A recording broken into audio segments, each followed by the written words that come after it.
Hello and welcome to Neutral Wrestling. Today we are talking about our experience in New York, New Jersey for WrestleMania 35.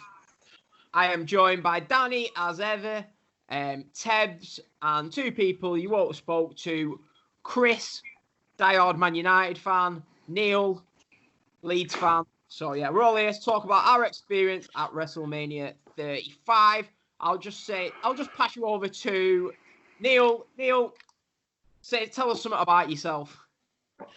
Hi there. So, like Dan said, I'm a big Leeds fan, season ticket holder at Leeds.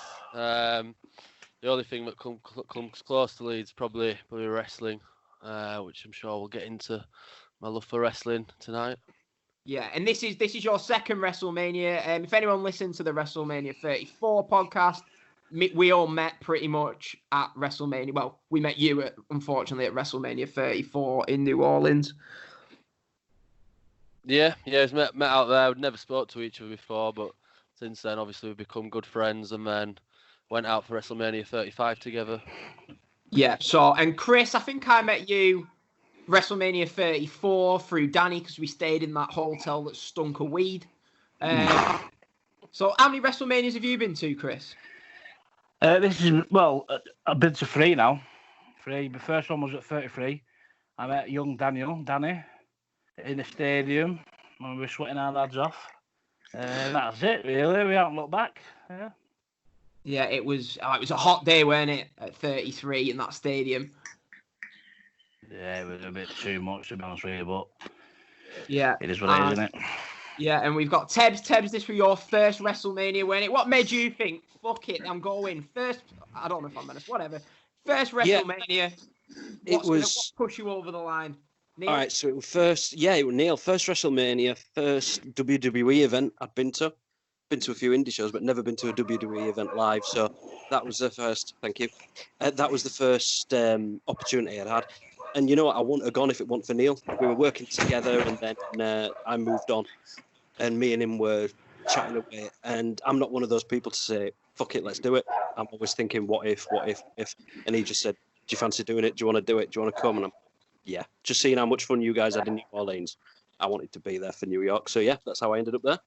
And then we had Danny, who probably played his usual hard to get of, I'm probably not going to go next year. And then it gets to September and he's in some cheap flights going for New York. That wasn't the case. But it wasn't the case at all. But there we go. Me and Chris stayed together. We arrived a few days later. We'll tell you a little bit more about the hotel in the area. That's very interesting. But yeah, I was ready to go. Looking forward to New York. It was a city I always wanted to visit. And you can find my review on the city towards the end of this podcast. Yeah, I'm sure we'll have fun talking about the lovely sights of New York City. So the date we flew out, I flew out on the Monday with G. G isn't on this podcast. I'm not sure if you could keep attention for 2 hours. So we've not got G on, but you'll probably hear about him plenty throughout the show. We flew out on the Monday from Manchester. Neil, when did you fly out? We flew out Tuesday morning from Manchester. Got to New York about 3-4 in the afternoon. Met you at that Airbnb. Fucking dogs. It's mine, that. It's fucking mine. I'm really taking. I've got the window, but I'm not shutting this window. I thought I was window cleaning again. Dog barking at me. Do you know what? Yeah. Oh, go on. Carry on, Chris. Yeah, so, right. Danny, Chris, did you fly out together? I think you did, didn't you? That was on the Wednesday. We did. No, we met in the airport. Chris's flight got in about an hour before mine. And I think you had warned us, you and Neil, at Tebbs, about the queue at immigration. And other people were saying the queues are so long getting through the airport. And I think it was like an hour for me to get through. So Chris had to wait for me in JFK. So we'd had a few pints while he was waiting.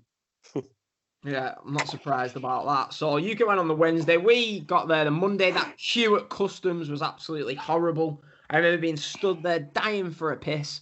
And I'm thinking, can I go to these toilets? But ended up managing to go to one. I'm trying to think of some experiences on the plane. We had G. G sat there on the seat in front of me. He's leaning over the kids next to him with his camera, his massive camera, taking pictures out of the window. He's like, do you mind? And then, so then they hand him a meal. They hand him the in-flight meal, and he turns around to me. He's like, well, I don't want to pay for these. I said, no, they're free. They're free. He's like, they're free. So he's there enjoying his meal. So I was sat there, and then air hostess walks down about 5 minutes later. He basically yanks her skirt pretty much and goes, excuse me, love, are these free on the flight back as well? I was like, oh my God. Can't you got to make it last. You got to make it last the week. That little pack of cheese and crackers, you've got to get that for the way back as well. He just couldn't get over it. He was like, it's amazing that it's free. I was like, well, technically we have paid like £300 for the flight, so a few biscuits wouldn't go amiss. But yeah, So did he take advantage of the free beer after that, or were you quite no? You know what he was like when we were there, weren't he? He was like, I don't think he had it. Actually, you know what? He had a glass of wine. He did. Spunked his chips too early on the plane there, but yeah. So we eventually got there. We battled the subways, which me and G pretty struggled badly with. Absolute nightmare, them subways. Tickets, they just never spit out. They don't accept any of your credit cards. We get to our, what was it? Was it like would you call it a flat? What was it? It's like a townhouse, wasn't it? Townhouse. Townhouse. It's like a 3-story townhouse in New Jersey. Yeah, New Jersey it was, wasn't it? New Jersey. So we get there eventually 3 hours later, sat there, realised I'd lost my suitcase key. So couldn't open my suitcase. I'm watching G try and saw it off with a knife. And then yeah, about half an hour later, G goes, oh, you give me your suitcase key on the subway. He pulled it out of his pocket. So yeah, we eventually got the suitcase open, went to Times Square that night. Yeah, just struggled with the subway. That was my memories of night one.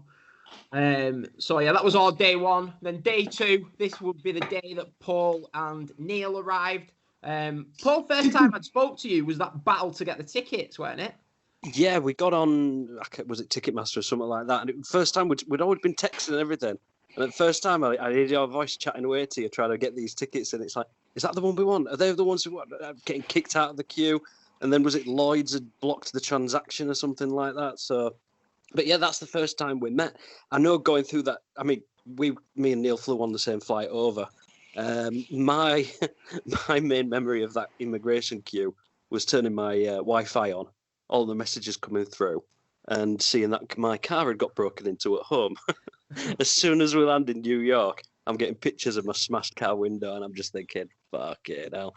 But I just, and again, Neil just says to me, just forget about it. You can't do anything. Get on with it. And I think that just motivated me just to go and have a good time. But then we met, didn't we? And you had all bottles of pop, and I met G for the first time. And no, it was a good spot actually, Jersey City, wasn't it? It was a good area for staying. The house was class. Yeah, the house was great. Yeah, I mean, for what we paid for it, you'd get like just a basic hotel room in Manhattan. And what was it, like a 15-20 minute train ride from Manhattan? Yeah. So it's a good place to stay if you're going to New York. But didn't you get nearly arrested for stealing from a local shop, Don? Oh yeah, shit! I forgot. I've got that in my notes here. Went to the shop to get some beer. Guy accuses me of stealing water, even though it was tap water that I'd filled up from the tap. Yeah, which I don't even know if you're meant to do now. Yeah, you are. That's Spain. Yeah. So filled it up with tap water. I'm walking in the shop. We were trying to get you lot some beer, like try and be nice people. Yeah, get some beer, and he was like, "Hey, you got to pay for that, dude." I was like, "Well, I have, mate." And yeah. Was he Welsh? No. But yeah, I'm trying to think what else we did that. We went to Ground Zero, I think, that day. G was flipping with his camera, flying about everywhere. But yeah. So yeah, you two arrived, didn't you? What did we do that night? Did we go out? No, you were at the Brooklyn Nets. No, I'm not on about you. This is the sorry. What, that first night was baseball, Yankee Stadium? Oh yeah, we went to baseball, didn't we? On the coldest night you can imagine. So pretty much as... Go on, Neil. No, I was just going to say, pretty much as soon as we got... Neil, you keep getting cut off. Hey, it's live. This happens, people. No, so pretty much as soon as we turned up in Jersey City, it was a case of dump the bags down, everyone get together, get into Manhattan, head up towards Yankee Stadium, and we went and watched. Can you remember the team that were playing? I'm trying to remember. Was it Montreal or someone like that? But that was the Saturday, wasn't it? Oh yeah. So there was it might have been Detroit or someone, but so we went and watched that baseball. Absolutely freezing. Seeing the wonder of French fries, chips being put in the top of a soda can, and foot-long hot dogs and pretzels that absolutely disgusted me, which I'm sure Danny remembers. But yeah, that was a good night. It was good to be there and experience sort of baseball. I think it was just one of those bucket list things. See the Yankees at Yankee Stadium, tick, done, and then we headed back, didn't we? It was good. Yeah. We left after half. Just too. Hey, Neil's back. He's back. Neil's back. Where is he?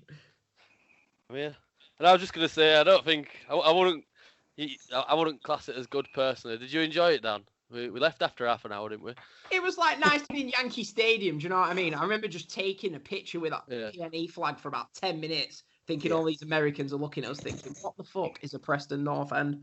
But yeah, it was freezing, weren't it? We was in that top tier. And then we went down into like the bar below, and I just remember thinking, and I think it was Neil who said it's like $16 or $14 or something for a beer. And I think Tebbs, you were really tired, weren't you? After a while, I was knackered because we'd been up. Yeah, I was old grouchy old man, so I was ready. I was ready to hit the hay there and then. But I remember the worst one was I found $20 on the floor, and it was just between me and this kid, and his dad sat next to me.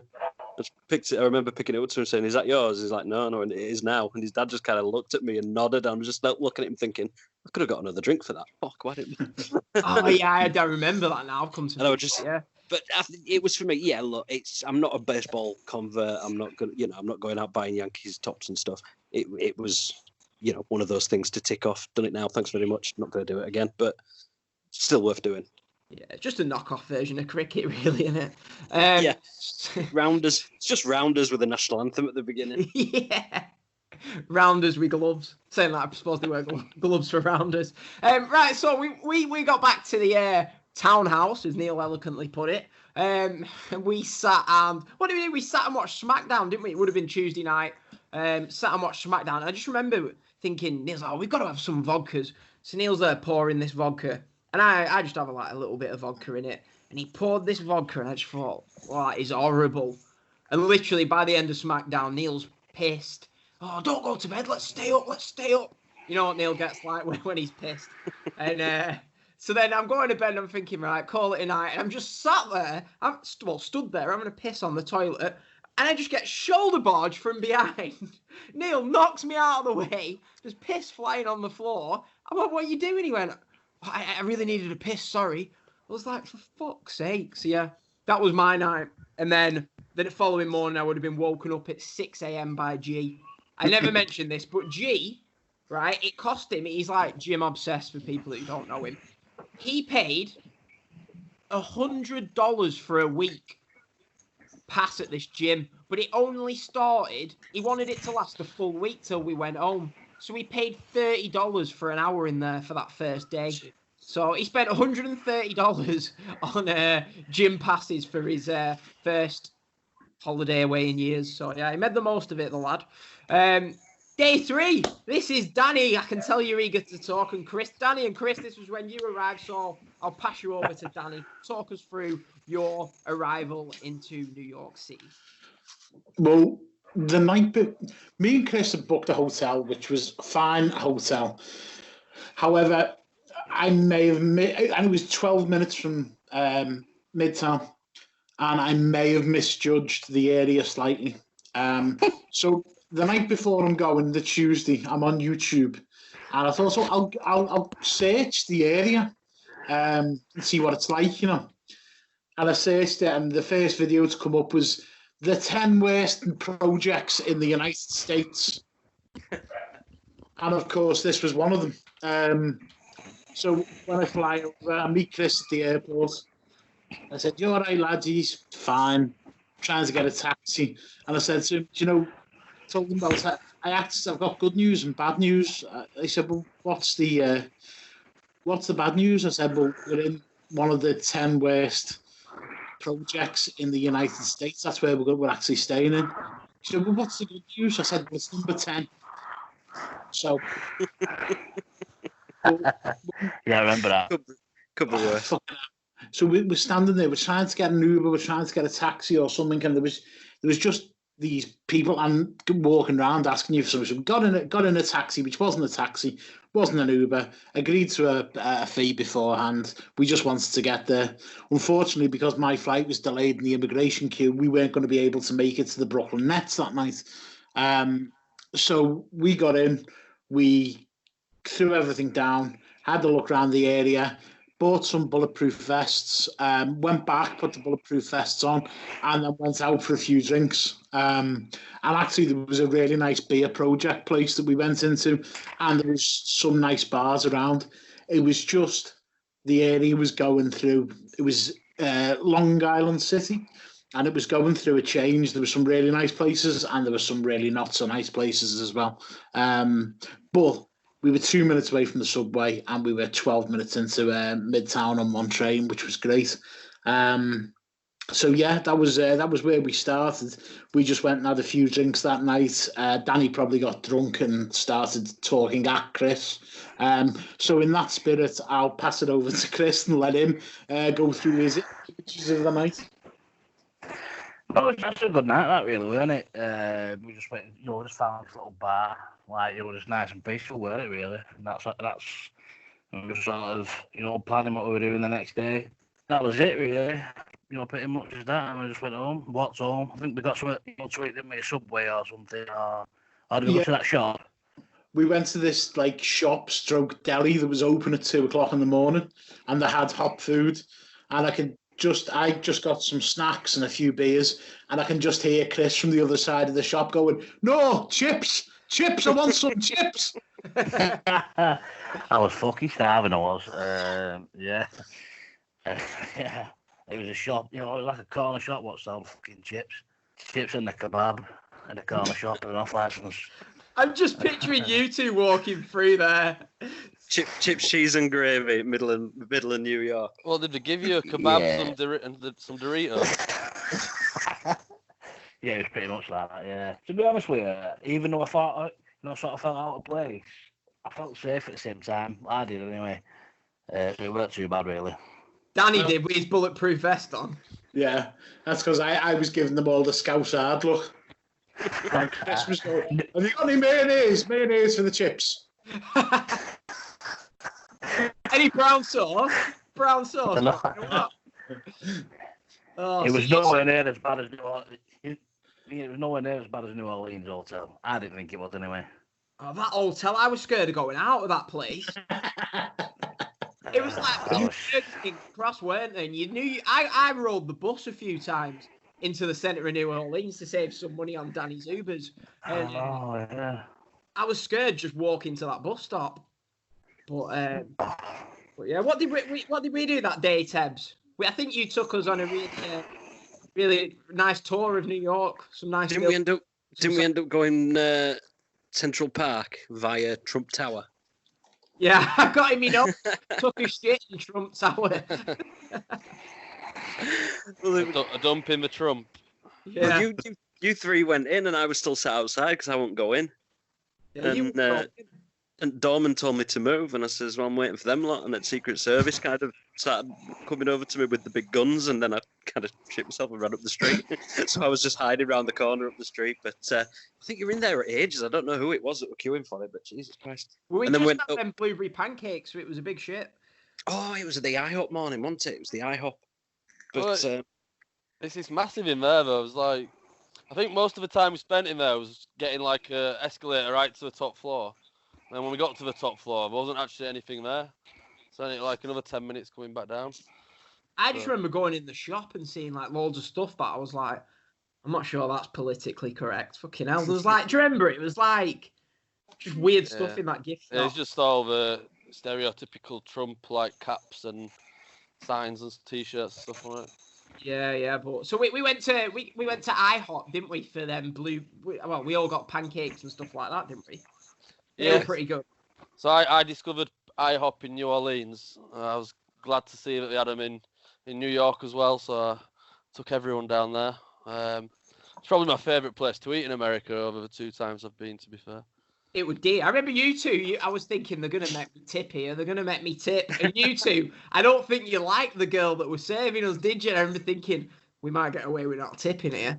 Well, you can at least try and put some effort in. You know what I mean? She might as well have thrown the plates through the serving hatch at us. I think we some cutlery love, sorry, you know. I think the main thing was we sat waiting for like 20 minutes and people just kept walking past us. So by that point, I think I was past tipping. What, did we not tip? I think G might have. Can't remember. No chance. G would have done. G was fuming. G was out of pocket from his 130 at the gym. But yeah, I'm trying to think. I've just got here Central Park. It was a really long tour. We found the Friends statue, but apparently it weren't. Tebbs took us somewhere where some guy got shot. That's my notes. Neil, you're better explaining where that guy got shot than I am. It's Danny's uncle, isn't it? John Lennon. Went to see where John Lennon was like shot. There was like a little memorial to him. It was quite nice. That was a little guy on a bench playing guitar, playing some Beatles songs. Lots of people were posing for pictures. Can I just clarify, Neil? Did Dan just say where some guy got shot? Yes. Did, yeah. Fucking idiot. Absolute fucking idiot. No, I know who he is. He was in the Beatles, weren't he, in that airport, and Liverpool's named after him. But it just didn't come into my head like off the top of my head. But yeah. Yeah, and so then, we found the zoo, didn't we? And we found the gents. We found the public toilets, which was a shock to the system. Central Park is. Oh yeah, them toilets. Crazy. Do you remember them toilets? They were disgusting. George Michael wasn't getting any action in them ones, I tell you. Do you remember what? Yeah, there was that guy in with his kecks round his ankles, weren't he? Well, they didn't have any doors on them. None of cubicles have doors on. Just like the toilets out train spotting. So basically, what had happened is we've been walking around Manhattan and Central Park for like 3-4 hours, and we'd not gone inside that time. So naturally, you're gonna start needing a toilet. Finally found a public toilet in Central Park. As we walked in, the cubicles are all doorless, and there's a man, homeless guy, just kecks around his ankles, pushing a. And he was just sat there without a care in the world. Yeah, absolutely. Just did not matter one bit. Just off he goes. And anyway, he was off his head, wasn't he? He had no clue where he were, I don't think. But... He started to get worried when you all started wanking at him. When we all joined him in cubicle, that's when it got awkward. G went back in for a second look. Yeah, so we walked around that park for what felt like a lifetime. And then I think where did we go, Neil? You and G went to some museum, didn't you, Paul? That was the following day. That was Thursday. Wednesday, we'd been around park. You went somewhere, though. Ice hockey. Oh, yeah. We went to ice hockey. Ice hockey, yeah. At the garden, yeah. Yeah. And what's going on there? Chris, are you fine with someone? This is unbelievable, this. The kids are just starting out. Don't worry about it. Right, so I'm just so me and G went to the game that Danny said that him and Chris couldn't make, Brooklyn Nets versus Toronto Raptors, and Neil and Tebbs, you went to the Mets versus Ottawa, whatever that is. And so this was your first experience, weren't it, at New York Rangers? Oh, it was the Mets versus Ottawa from the night before then. The Mets are the cricket team, aren't they? Sorry, Danny. The Yankees the night before. Yeah. The Yankees are the Rounders team. The Mets, I don't know what the Mets are. But we went to see the Mets are also Rounders. So you went to go and watch the Rangers, not the proper Rangers, Queen's Park, at MSG. What was your first impression walking in MSG? Well, I spoil it for myself a little bit because I went to New York the year before for like a tour. So they showed us obviously the empty arena and the like court or the rink, whatever was laid out at the time. So yeah, I'd ruined it for myself. But it was your first time going in, wasn't it, Tebbs? Yeah, I went to New York September 2006 for a weekend, and we had the option of either going on the tour around MSG or going on a speedboat in the harbour, and everybody chose the speedboat instead of the MSG, which I always regretted.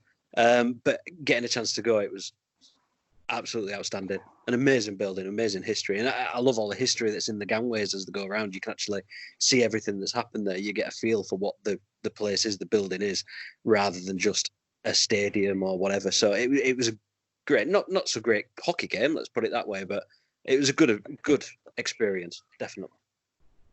Yeah. So we were at the basket, but it was all right. The basketball. This was at the Barclays Centre. It was Toronto Raptors were like the best team in the league last season, so they just smashed Brooklyn Nets. I just remember G walking in. There's like girls dressed up in carnival gear to take your picture with. He's dancing with them. He's spending too much time dancing with them. Security asked him to move on. No, they did, honestly. I've got a video on my phone. Jesus Christ. Sorry if you're religious. And then G spent the entire game, right? He spent the entire game shazamming the songs that were on in the background. I was like, what are you doing? He was like, oh, there's some good songs on here. He must have shazammed about 100 of them. That was his experience of the game. I probably sent a text to some of you lot saying, I wish some of you would have joined me here. So yeah, is this the night where we met back up, went back to the house and we were watching the 40 best moves of Baron Corbin? We went to that pub, didn't we? Was this that night? Were it Lucky 7 or? Yeah, Lucky 7. I know Lucky we definitely went there Thursday, but I'm not sure about. Yeah, it was definitely remember being there Thursday after WrestleCon, but I can't remember about that Wednesday night, to be honest. Yeah, I'm looking here in my notes because I watched the vlog, not the vlog. And it was Thursday, the Baron Corbin stuff. So yeah, maybe we had an early night ready to be woken by G's alarm the next morning for a heavy gym sesh. So yeah, on to the Thursday, and this was when we got rid of all that boring tourism stuff, and the wrestling sort of started. Myself and Neil went to the Fight Club Pro Show, the Rampacked Fight Club Pro Show in Jamaica, and then to WrestleCon Super Show. Chris, what shows did you and Danny do that day? Did you? You went. We went to Bloodsport. Yeah, we went to Bloodsport, which was a good show actually, weren't it? Excellent show. I can't remember any of it. Oh yeah, what's it called? Baroni. Suzuki against Josh Barnett. Yeah, that was a good main event, wasn't it? Yeah, I've watched that back since. Yeah, there was quite a few celebrities there as well, I think. Danny was sat, you were stood up with it, and I was, when I went and sat 5 rows behind the ring, but I was sat Phil Baroni. He was actually part of the show. He was a UFC star in the past. A bit, controversial. Oh, he was just a dickhead. He just gets on, heckling the crowd. You got all these fans, kept on sitting next to him, licking his ass, saying, "I'll buy you a drink." Oh, they were getting him a tits, getting him away, and it was all that. I watched it back since, and I really enjoyed it. It was a good show, really. Yeah, it was. I think the thing was Phil Baroni was the first match, and he just hung around for the rest of the event. He got involved in another match, but he was constantly heckling all the wrestlers from the crowd while he was having a beer. The New York Badass, I think he was his nickname was, but he was funny, I thought. But he was sat right in front of Chris, so he was just taking the attention away from everything. I was up top on the balcony, and the first thing we noticed was straight across from us, William Regal was there with Dean Ambrose, John Moxley, and they were looking down on the events, and it was strange to see them together. It was strange to see Ambrose there, not so much Regal, because obviously he scouts talent. You've seen him in UK indie shows, but obviously at this point we didn't realise that he was maybe looking to go elsewhere. So he was there the entire night just looking at each and every match. And throughout the matches, he didn't move. And I think it was the Frank Mir and Dan Severn match. and Frank Mir made a comment about he's beaten Brock once in UFC and he'd do it again in WWE. Now, Frank Mir Dan Severn match was fucking terrible. It was probably the worst match on the card, and yet all the crowd were chanting, sign him up to William Regal. But there was a few celebrities there. There was Mark Coleman, ex-UFC wrestler and UFC fighter, and he was involved with all the Japanese MMA pancrase, I think, and he was in New Japan. He was there, and Juice from Sons of Anarchy, and another guy who I knew was a celebrity, but I couldn't recognise him. I just knew of him. But yeah, there's some boss matches, Takeda versus Gresham, and the main event for me was probably my most enjoyable match of the weekend, Josh Barnett versus Minoru Suzuki. Oh, it was a great match, that I've watched it back, since we got back. That was really, really good. They went to a draw, didn't they? And then they go another 5 minutes. Yes. It was a really good match, that. To be honest with you, every year I want to go to Bloodsport because it always feels like we miss something. Like the one in New Orleans, was it Riddle against Ospreay, was it? Riddle against someone. It was meant to be a great match. It was Ospreay, yeah. Was it Ospreay at Bloodsport? I think it was Ospreay. It was supposed to be it was supposed to be the match of the weekend, wasn't it? I thought it was Minoru Suzuki, Matt Riddle. Is that what? Yeah, that's what it was, weren't it? Because someone couldn't make it, could they? Who was it who couldn't make it? I can't think. Pac? Neville. He couldn't fly over, could he? There was something going on with his work visa or something. I know he got pulled out of certain shows leading up to it. And I think there were suggestions because he was going to AEW at the time. I remember he was on the card for a few of them events. I couldn't tell you what they were. Yeah. No, that was in New York. We mean the year before, oh, sorry. Right. At the Bloodsport the year before. That's fine. Trying to think. So you love the Bloodsport show then? Yeah, you definitely recommend people to go. I would. If you're a fan of MMA and a fan of pro wrestling, it's a perfect hybrid for me. I really enjoy it, especially if you're a fan of old school, old Japan, like early 90s. But after that, we went out, we got on the ale. We couldn't believe how cheap the beer was. It was in Jersey City. And compared to Manhattan, the beer was like $4 a pint. So we made the most of that and got the last train back via a McDonald's, I believe. Yeah, it was expensive and all that McDonald's. We know that McDonald's, don't we, Neil? First day we got there, we know that McDonald's, if it's the one we're thinking about. 10 quid for a frigging burger, no? Oh, yeah, it was a bit expensive. It was a good venue, that, though, weren't it? Oh, sorry. Excellent venue. Did you guys go there? Because I think it wasn't far from where you were staying, was it? It was right next to where we were staying, and we never actually went, did we? It's like a 5-minute walk, but yeah, I regret that, really. Yeah, it looked like a great venue because they did the Janela Spring Break show there the next night, and I've rewatched that show back, the Janela one. That was a great show. Gutted that we didn't go to that one. So I'm just trying to think of what our day was. Me and Neil went to Fight Club Pro. And what did you and G? I've got here something about motion picture, Tebbs. Yeah, there's a motion picture museum that I've always wanted to go to. I'm a bit of a movie geek. So I think we said, look, you two are going to go over there. G's more than welcome to come with me if he wants. But I went and did the movie geek thing for the afternoon. It was over in, oh God, I've forgotten the area now, Queens, in the middle of Queens. Beautiful day as well. And I just love the fact that you told G, if you have any problem with the barrier, just jump over it at the subway. Soon as Dan and Neil leave us and start heading down the stairs, G can't get his ticket working. He jumps the barrier. I turn around to see 3 undercover NYPD officers all stood in front of us. G's going red, looks like he's about to explode. And I felt guilty ever since, but I played the carer card. And I just said, look, that's what they told us to do at the airport. We're so British and I'm looking after him. And they kind of looked and just went, don't do it again. Yep, no bother. Jesus, my asshole was puckering that day. Oh, man, God, it's not what you need when you're on underground in Times Square or wherever. But no, we got there. We had a good afternoon, got to know each other. Because like I said, I'd only known him a couple of days. And then we headed back over. Me and him ended up sitting in some Irish bar. And of course, the maitre d' or whatever, he comes in, you two Brits boys, come over here and come and sit down here with you boys. And we're just looking at him like, oh, this is fantastic, a proper Irish pub in New York. And I said to G, do you want a drink? He's like, I'll have water. I said, do you want a proper drink? Can I have rum? Yeah. Can I have a double? Yeah. Okay. And in my head, I'm thinking, you can have whatever you want. You're paying for it. And then I'm like, oh, no, I'll pick these ones up. And he goes, can I sort all my pictures on my camera? Yeah, go on, do whatever you want. Do whatever you want, mate. 20 minutes later, I says, what are you doing? It's just on to the second 1,000 now.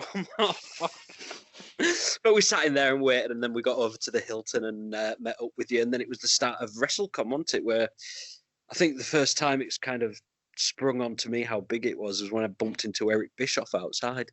And I just thought, this is it. I'm at WrestleMania. You're bumping into Eric Bischoff and Rikishi in the corridor. This is fantastic. So, yeah, that's how we ended up meeting up with you two boys there. And we met up with Danny and Chris as well, didn't we? That's when we first saw you there. Oh, did you go to the Super Show? Did we see you guys there? No, we didn't go to the Super Show, mate. No. Right. We made it the day after to go to Repro and yeah, that was it. The same venue on it, so I'm getting. And then, so me and Neil, we went to. Do you remember, Neil? It was a fucking trek, went to get to that Jamaica or whatever. It was like, was it two trains? About an hour out of Manhattan, wasn't it? Yeah. And then when we got off, we're in like the shadiest. Well, to us it looked shadiest area of New York. There's like no touristy things around. We're the only Brits there. And we stumbled across this warehouse with about 20 wrestling fans queuing outside, didn't we? Yeah, we knew it didn't look good at that point. We sat there in the queue. I thought, what are we doing here? It's going to be dead in here. And as we were there, someone came up, didn't they? From is it ICW? IPW. IPW came up to us. They was like, here you go. They give us these things. Free ticket for tomorrow. No, for the show after, weren't it? So they'd been really struggling to sell tickets. I think they ended up, there was only about 10 people turned up to that show. So we walked inside this venue. I'm trying to think where it was. It was a nightclub, wasn't it? Can't remember the name of it, but yeah, it was a nightclub. A nightclub that couldn't open the bar for like 3/4 of a show. Oh, I know. So we get in there, and it was one of them things where we were looking at each other. You must have been in, Danny, you probably have as well, maybe Chris, even Tebbs. You've been in a wrestling venue where it's that quiet, it's a bit awkward. And like, we was like looking around, and it was just like, oh, what is going on here? The bar were open. Neil's just looking at me like, we're going to have to get pissed. And because we were planning to like wait maybe to drink a bit. So it got to the point where we ended up sitting like front row because it was that empty. You had in front of Hornswoggle. Oh yeah. Anyway, so Pete.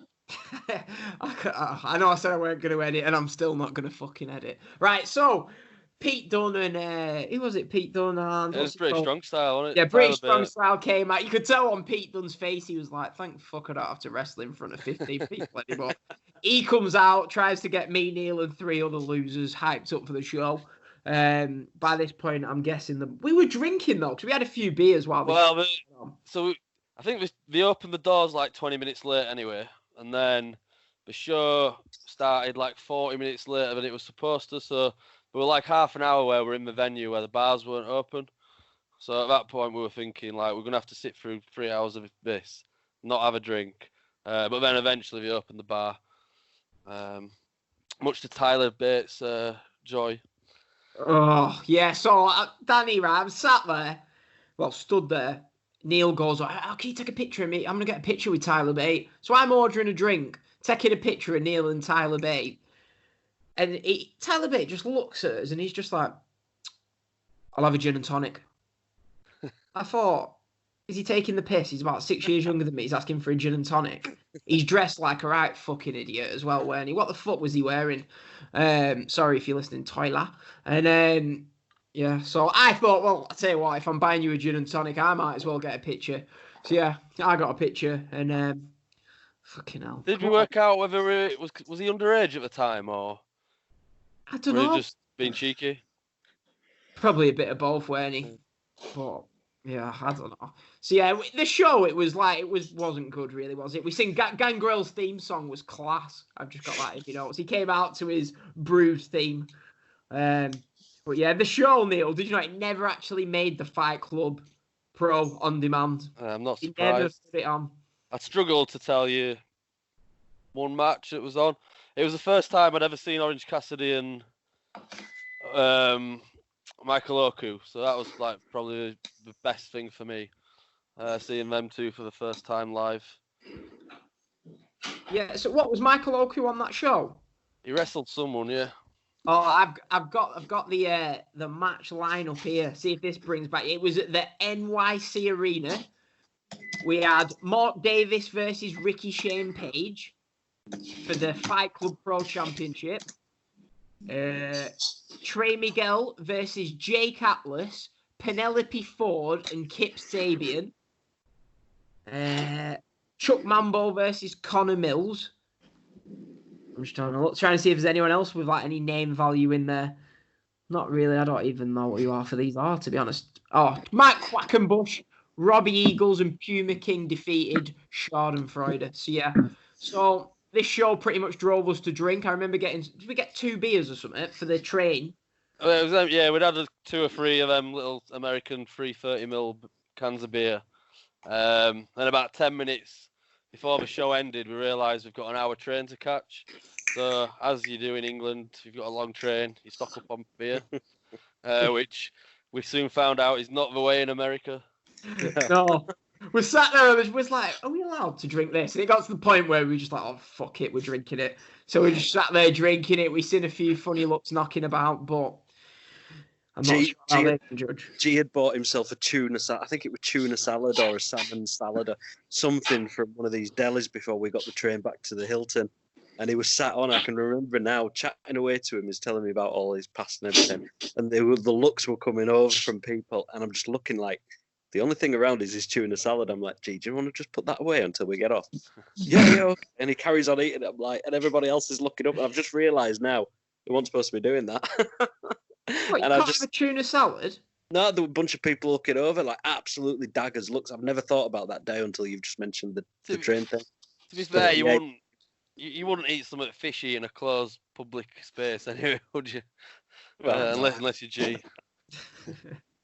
Vegan fitness. Yeah, he's on the vegan fitness. Vegan fitness. Right, so then, Neil, I've just got images of you and me running around the streets of New York trying to find the Hilton Hotel for what seemed like... Was it the Hilton? What seemed like ages. Well, so what happened? So, obviously, in England, I'm pretty good at using Google Maps. We've got quite a good internet infrastructure, and it works pretty much everywhere you could think of.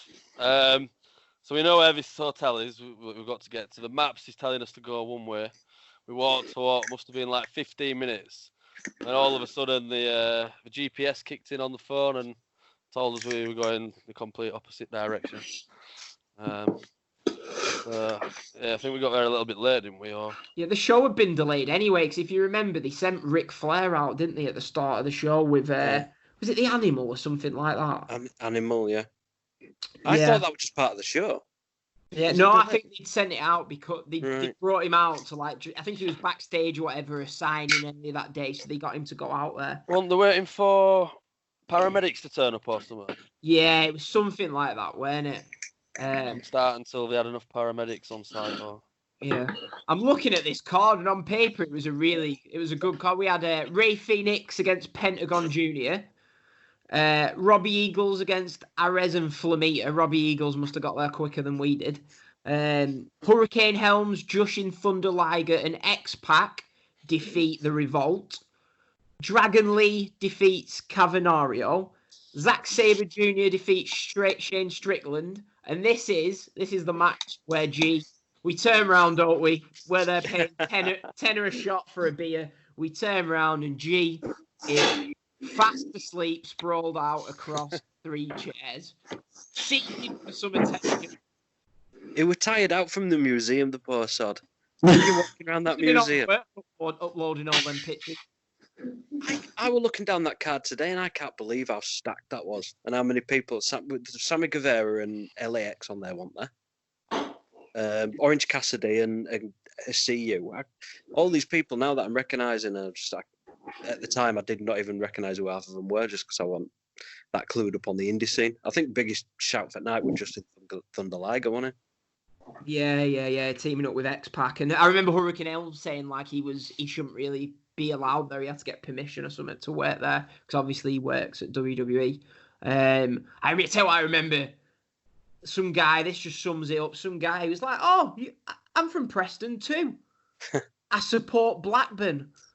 Thought, I'm not shaking your hand, mate. Fucking prick. Sorry, but yeah. Main event: Will Ospreay, Bandido. Paul, Neil, what did you think of this? It was a great match, wasn't it? We were a bit pissed by this point, I think. I can't remember any particular spots or anything in the match, and I'll struggle to tell you who won, to be honest. But I remember just enjoying. It was the first time we'd seen Ospreay that weekend, and obviously as fellow Brits, he's probably one of our favourite wrestlers. So yeah, just the atmosphere in the building was great. There's back and forth dueling chants between like the British people cheering for Ospreay and the American people that didn't seem to like him as much as we did. But yeah, it was just a typical high energy Ospreay match, wasn't it? Spot fest, if you will, but a really good match.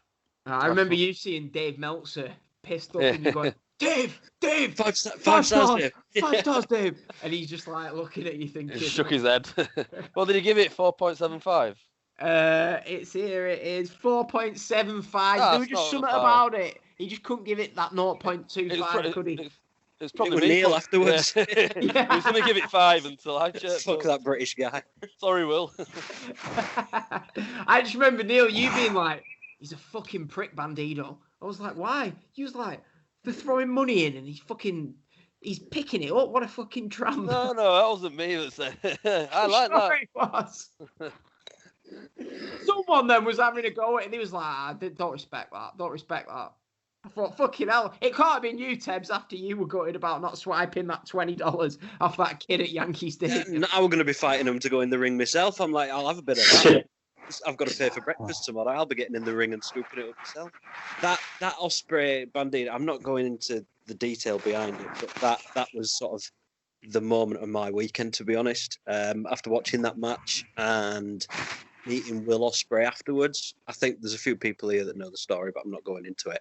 But that was probably one of the highlights of my weekend. To be honest, it was incredible. So yeah, it was good and good to watch it back. Great wrestling. That was the night of my week, to be honest, including WrestleMania. So yeah, it's good. It's quite it's like an emotional time on it for Ospreay because I think he'd just come back off loads of struggles. He was getting a bit of heel heat just for being British, I think, or some of his tweets that he puts out that people don't agree with. People who do that. Yeah. So he did a promo at the end, didn't he, saying so obviously he'd been struggling with his mental health, but the atmosphere in that building that night just made him realise why he does what he does and that. So yeah, it was a really emotional end to the show, I think. And then the last thing you needed were us three going up to him talking shit, pissed up, asking for a picture. But hey, so then I've got in my notes here. We head back to Lucky 7. Everyone's smashed talking shit. There's a video on my phone that I still just don't have the bollocks to watch, and it's 12 minutes long. And the first 30 seconds is just us walking down the streets of New York chanting, "We all hate Leeds scum." So I thought, I can't watch the rest of this. One day I'll look at it, but we went back to Lucky 7. Was this the night where G died off the burger? No, that was the night before, I think. That was the bread. It had bread. And bread didn't agree with it. He was in a proper good mood, weren't he? He was in like dead hyper. He was like, yes. As soon as he had that bread, he was done for. Yeah, because we were playing Killer Darts or something, and he was like, I can't play it. I was talking to some guy at the bar about arguing about comic books or something. So I think Neil came out to find me while I was having a cig with Bouncer outside, and Neil just goes, "Tebbs, come here." I went inside, and he goes, "This guy thinks Marvel's shit." Right, pull up a chair, and I didn't speak to you guys for about another hour. I was just chatting to locals. But I had a bit of a headache after that night, I must admit. We wanted like tequila, like 4 shots of tequila for a $5 or something. I still like give that guy that $20 for taking you away from us. It took me about 5 seconds to get that. And then we went to the pizza shop, caused a bit of carnage in there. I've got a few videos of that. We're just sat there, just being dickhead, scumbag English people. We can joke about where we're from. Anyway, right, so then, I don't know, that was the end of the night, wasn't it? Was that anything? Have I missed anything from that night? Anyone remembers? Danny, anything you and Chris got up to embarrassing the nation? No, we didn't. We were at that bar, and the guy who owned the bar kept coming over to us because we're talking football, and he was saying that he's at, I think it was Seton Hall, the university, and it's apparently the best university for football and for soccer over in America. They do all the scholarships there, and he was telling us about his son and that he used to play in the USFL, which was before the MLS. So he was quite interesting. Had a good few beers there and then just come home. Me and Chris, being the boring gits that we are, were home for about midnight and behaved ourselves and went to sleep. Yep. And then... Yeah, but it was a good night though, weren't it? I enjoyed it. It was good. Yeah, it was. I mean, I'd just also point out, I think this was the day that we got that I got my favourite WhatsApp message ever. And it was, we're at MSG. I'm probably going to Central Park. This was to be at MSG to go and have a look. And I got a reply off our lovely host saying, "It's fucking shit. Honestly, I'm not trying to be comedic. It's fucking shit. Just dead grass and a big path and a shitty pond with no ducks." And that was said about the legendary Central Park. Was I lying? Have you added that to TripAdvisor yet, Dan? I haven't made no. They took it off afterwards. But yeah, we did that, and then we went to bed. So we're up ready for the next day. Yeah, it was a shithole, that park. Honestly, there's parks in Preston now that I'm telling you look nicer than that. The sun on them. It was like, do you remember that monument we were sat in front of that was like the Friends statue? It was a right shithole. But yeah, I don't know. I just thought it was like, it's a park. I think the appeal is it. There's just, everywhere you go, you recognise things from films and stuff, don't you, on TV. So I think that's the appeal, I think, for me. Yeah, I think you're spot on there, yeah. Did you actually go to the actual, full park? Did you actually go and see all about the zoo? And fucking hell, we saw every blade of grass, Chris, on that. Well, see, because I'm a big film geek, I was out hunting all the spots, so I was trying to find the spot from the Avengers film at the end, and from John Wick 2. There were a scene at the fountain there, so I was just dragging you lot all around to find the bits that have been in movies, and I think you were a bit pissed at me by the end of it. I just remember, Tebbs, right? Obviously, we didn't know each other as well as we did now. And, we'd been looking through this park for about 3 hours, and everyone was getting ready to go. And you was like, oh, we could just go up here for half an hour. And I looked at Neil, and I thought, if this fucking prick says, yeah, we'll go with you, Paul. And I think it was one of you went, oh, I don't mind going on this walk. And my heart sank. It was like, when you're younger and your parents say, should we just stay for another half an hour and really you want to go home? You should have just said, man. You should have just said. I was trying to be polite. I thought I'll save it for a year down the line when I get you on a podcast. This will blow your mind, Dan. So you say we covered every blade of grass. On your Google Maps timeline thing, it shows you exactly where you've walked that day. I had a look at it when we got back. We'd not even seen like a fifth of the whole park. Yeah, well, I'm not going back. So, seriously. That was another text message I got that day. We were talking about meeting up the next day at Rev Pro, and Dan said, "Oh, we're here with Neil's mate as well. You'll like him. He's old and he's sarcastic." Who was that, Tebbs? Yeah. Yes. Okay, I'll get that put on my CV, shall I? Old and sarcastic. So, right, what was day 4? Day 4, this would be the Friday, Rev Pro, NXT. We all got the boat, didn't we? Well, me, Tebbs, G, Neil. We got the boat across. It windy as fuck across that. From Brooklyn to New York. Is this when we went to Access and we went to the Superstore? Was it? Oh, that could have been then. Matt, was that not the Monday? No, we did that on Monday. All right. Yeah, I thought that was later on. But yeah, we got on the boat, went to go and meet Danny and Chris at Rev Pro. So yes, I don't know. The Rev Pro show was headlined with the match that they put it on halfway through the show so people could leave to get to NXT. It was Tanahashi and Will Ospreay against Suzuki and Zack Sabre. But yeah. Chris, do you enjoy the show? It was. I remember this is the first time I was seeing you this time. I think. Yeah, it was. Yeah, we all met in the lobby, didn't we? Because remember, everybody waited for a shit. Rikishi was in there, and it was fucking horrible. I joined the queue for the toilet, looked up, saw Rikishi was the next person in the queue because I'm like, fuck that. I held it in for 3 hours. Fucking hell. Yeah, it was a good show, mate, but I left halfway through to get to NXT, remember? Yeah, I told us with you, didn't we? Yeah, you came with us. The three of us went to NXT, didn't we? I just remember you laughing at stuff me and Neil was saying on that subway, on the train tube, whatever it is. But yeah, so oh, I've been trying to work out what this note is. And it just says Danny Party. I'm thinking, Danny Party? What's he on about? Danny, you stayed for the penis party, didn't you? I did. Well, I didn't stay very long, to be fair. As the show was delayed, I actually got chatting to Tommy Dreamer, which was, as an old ECW fan, was a huge deal, and he was dead nice. And he was just standing around chatting between the two shows. But I stayed for about an hour, and I ended up, getting old, couple of days, long journey. So I decided that I want to go back, and I ended up watching, what's the Kurt Bowers promotion?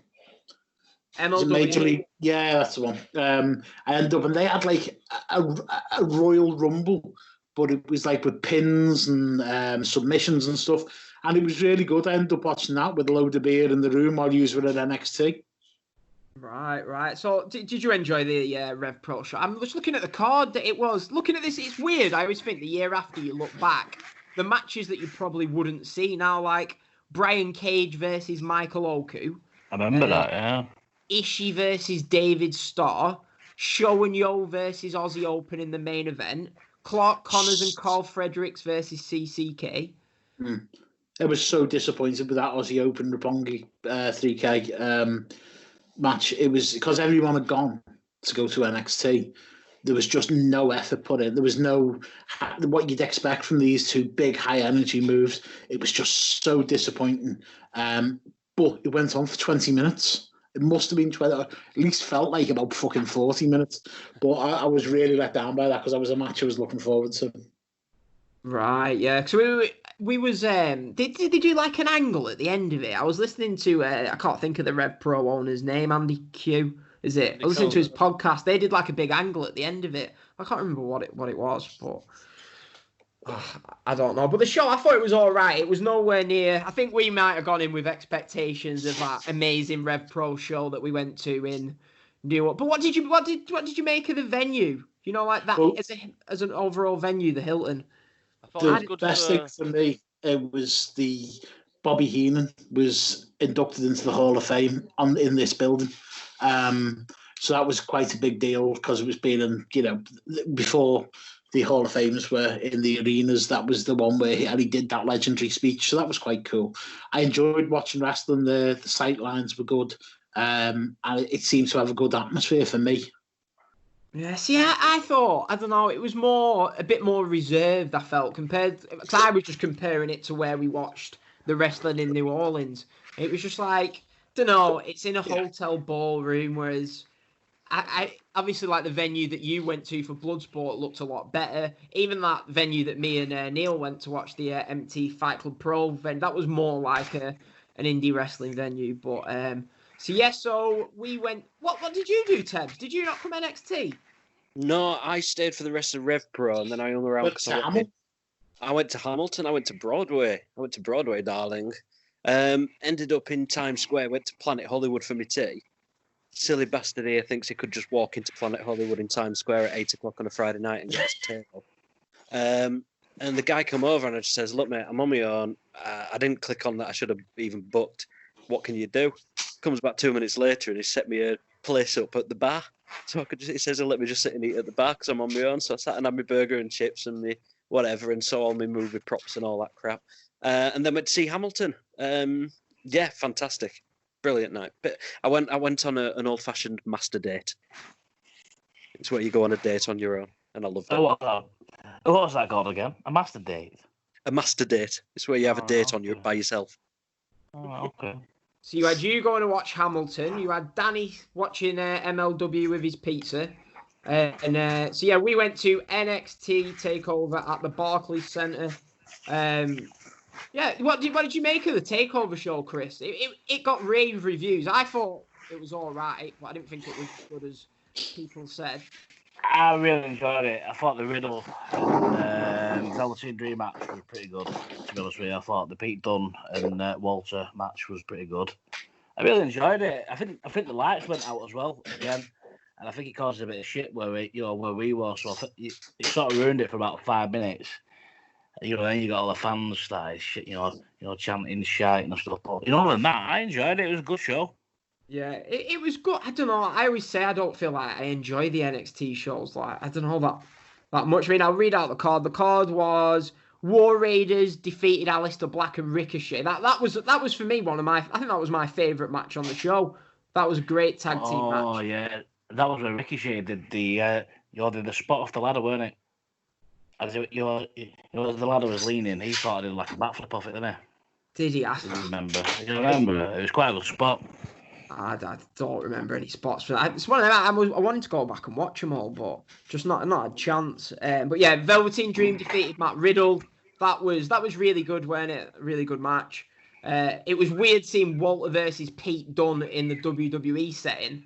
Do you remember it? It was like Walter won the match, and he was in the ring for ages after.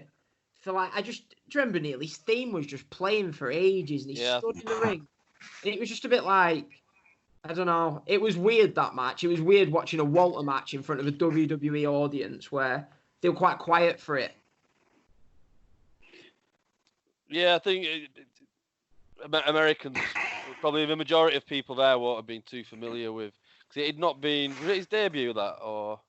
Yeah, I think he showed up at TakeOver Blackpool, good old NXT UK. He showed up there, and then this was his first big match.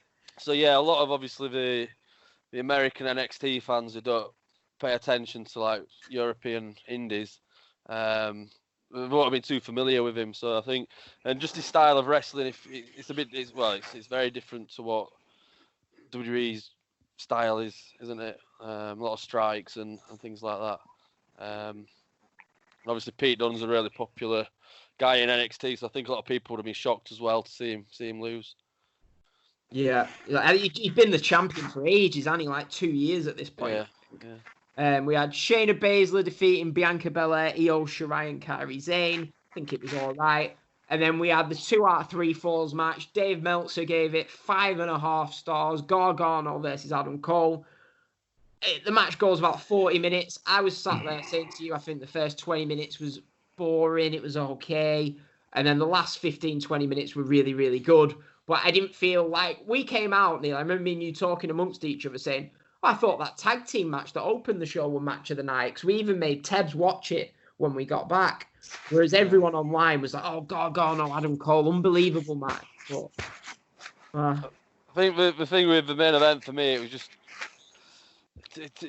for something that happened a lot in their feud, it was just overbooked towards the end with interferences and that sort of stuff, and people kicking out of 5-6 finishers. So by the end, you just, you're out of the moment a bit.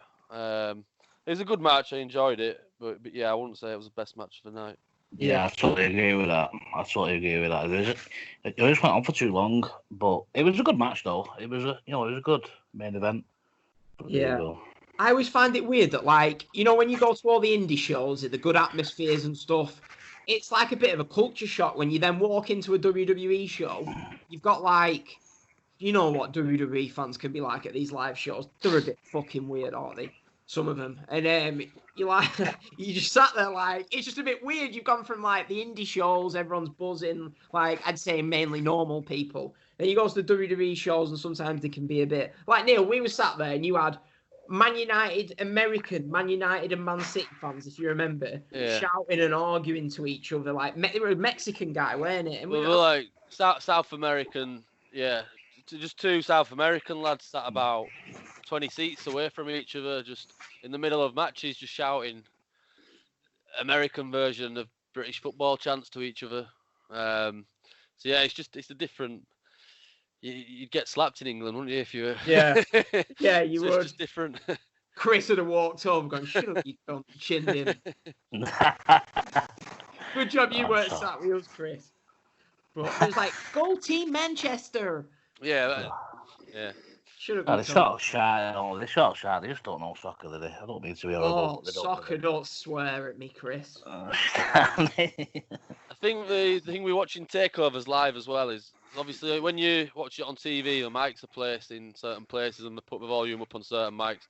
So the atmosphere at takeover on TV just sounds amazing. But then when you're there, it's dependent on where you sat. So I think from what we could see, the opposite side of the arena to us was quite loud and getting into it, like the hard cam side.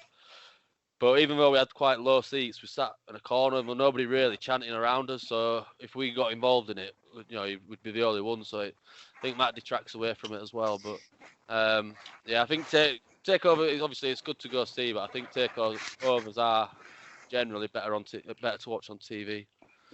Yeah, I'm glad you said that, Neil. I've thought that every time I've been, and everyone was like, "What an amazing atmosphere that was!" And I'm thinking, were we at the same show? But which side were you at, Chris? Were you opposite the hard cam or what? I can't remember now. I'm trying to remember. Yeah, I think I was up. Yeah. I was totally on the other side. I was quite high up, me. Yeah, I was in the 200s. I can't remember now. Yeah, but it was a good atmosphere though. You know where I was, but it all kicked off with the lights. When the lights went off, and it sort of got the fans going a little bit. But then it started carrying on, and like, I don't boring me now. What happened, Chris? Were they shining them in your eyes again, or? Yeah. And then they just went off, and then they just literally went off. So then, they just started chanting pretty. It was just like boring chants, shit chants. You're thinking, should have been. Yeah, get over it now and watch the match, and but yeah. Yeah, we didn't meet back up with you, Chris. I don't think after. Cause I remember me and Neil, we went to like some shop, didn't we? We got like some food from the shop. I think we were starving, and we'd realised the arena food in New York was bloody extortionate. So I think robbing bastards. I think it was like $15 for a portion of chips or something. Yeah, so and they didn't take no cash as well in that stadium. In the arena, they didn't take any cash at all. You had to, use your card and do it. Oh, it's a fucking nightmare. Yeah. My cards never seemed to work, did they, Neil? Either fucking hell nightmare. I think that was more user error than. Somebody said that, Neil. Them Revolut cards, Jesus Christ. Me and G, if I ever mention Revolut card to G, he just looks at me. He's like, I'm not fucking using it, man. Don't work. It won't let me work. Just to say, if you do go on holiday, Revolut and Monzo cards work perfectly. Yeah. Highly recommended. Oh, I'm trying to think. What did we do? What did people do that night after that? I don't really remember going out or anything. I went back to the the old cell. It was me on the town about Dan, so I was sort of dreading it because he did all the navigation on the subways and that. So I'm thinking, oh, pissing out. I don't get myself home. But it was like that. It was good. You managed to get yourself home. I think we just went back, didn't we, and watched a few takeover matches with Tebbs because we were buzzing about it, and Tebbs was like, I'll watch it tomorrow. I'll watch it again. Like, no, you got to sit down. You got to watch it. Okay, Neil, I'm going to sit down. But no, it was worth it. The one probably biggest regret I had was not going to NXT, and I had to decide between going to NXT and going to Hamilton. You regret it, or are you glad? I'm glad of my choice. Yeah. I do want to see an NXT event live, but that weekend, and from what you guys have said, it's probably convinced me that the bigger shows, the non-indie shows, the WWE, I'm more than happy to watch them on TV. It sounds like NXT was good. It was just, when you're there live, it can be good side and bad side. So I don't regret going. I'd rather go guys afterwards. It was good. I think tiredness came into it as well. I mean, it was we'd already watched 3 hours or 2.5 hours of Rev Pro. And it was like our fourth wrestling show of the weekend, wasn't it? So you do start getting a bit lethargic by that point. But yeah, I'd recommend it if anyone's thinking of going to a takeover. I'd love to go to a Full Sail show though. I'd love to go to one of them. Yeah, we could have gone this year if COVID-19 hadn't struck potentially. But do you remember being in that arcade in the morning? Neil. We were in the arcade, weren't we? Getting a beer, and they wouldn't serve me because I didn't have any ID. Oh, we went to. When was this? Friday morning? Yeah, I think it was the Friday morning. Yeah. So we were around Times Square. We just got in like it was a kids' arcade, wasn't it? With a bar upstairs. So we'd gone in there, and we were back to being like, I don't know, 17-year-olds in England. So we'd got like 2 pints between 5 of us, just passing around, and nobody were looking. I think they came over and said something as well, didn't they? I remember talking to that couple, and guy were a Liverpool fan. I just thought, you dick. But yeah, so that was the Friday. Then we get the best day, the Saturday. This was, I had to wear a Leeds shirt. Fuck's sake, yeah. So me and Neil had a bet who'd be higher up in the league at the time that we go, and Leeds were top, Preston were about 8. We'd made this bet in the days before the Lord Saviour Marcelo Bielsa came to Leeds, hadn't we? So you were like quietly confident that you were going to have a good season, but fortunately it wasn't to be. Yeah, and I paid you 50 quid at Christmas as well. But yeah, so that day what did we do? So we went to, what was the name of that bar we went to? It was brilliant in there. Boiling hot day. We'd had a bit.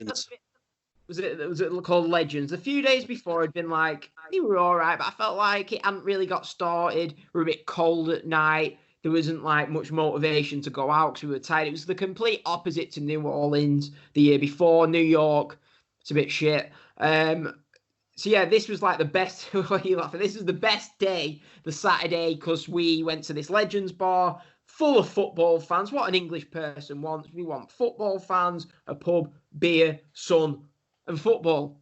Not soccer, football. And this was exactly what we got. We watched a great Birmingham versus Leeds game. Preston did Sheffield United a big favour, getting beat 1-0. But yeah, so Neil, you basically watched the implosion begin. Birmingham beat Leeds 1-0, and then G poured a pint, spilt your own pint all over you. Even worse. So yeah, we'd got there obviously at 3 o'clock kick-off in England, so we'd got to the pub at like 9:30 in the morning, first pint in his hand at like 9:45, ready to watch some football, and then G's just a bit clumsy in it, so I think Leeds were 1-0 down, and G had decided to give me a liquid breakfast on my lap. So yeah, it was just a shit morning, really. They weren't even cheap pints then, were they? Even $7-8 a fry. I just remember Danny. The best point was you were getting fuming, Neil. Bamford had missed about 4 1-on-1s. Danny's in this bar, and you were like being a bit off with G about it, because he'd been a bit. And Danny just gives me, in the World Cup semi-final in 1990, when Gaza realizes he can't play the final, Danny just looks at me about it and just goes, Watch him. I was like, Neil, it'll be all right. G'll go and get you another pint. It was just, it was just one of them moments where I think, when you're in a pub, you want to have a pint in front of you, don't you? So when you're buying your own pints, so when you're by yourself, you have your pint, you go to the bar, get another pint. G had spilt my pint over me, so rightly so, he'd offered to buy me a new one. But I was watching him sat there for 10 minutes, like deciding what he was getting to eat, weren't he? He went, let me decide what I'm eating.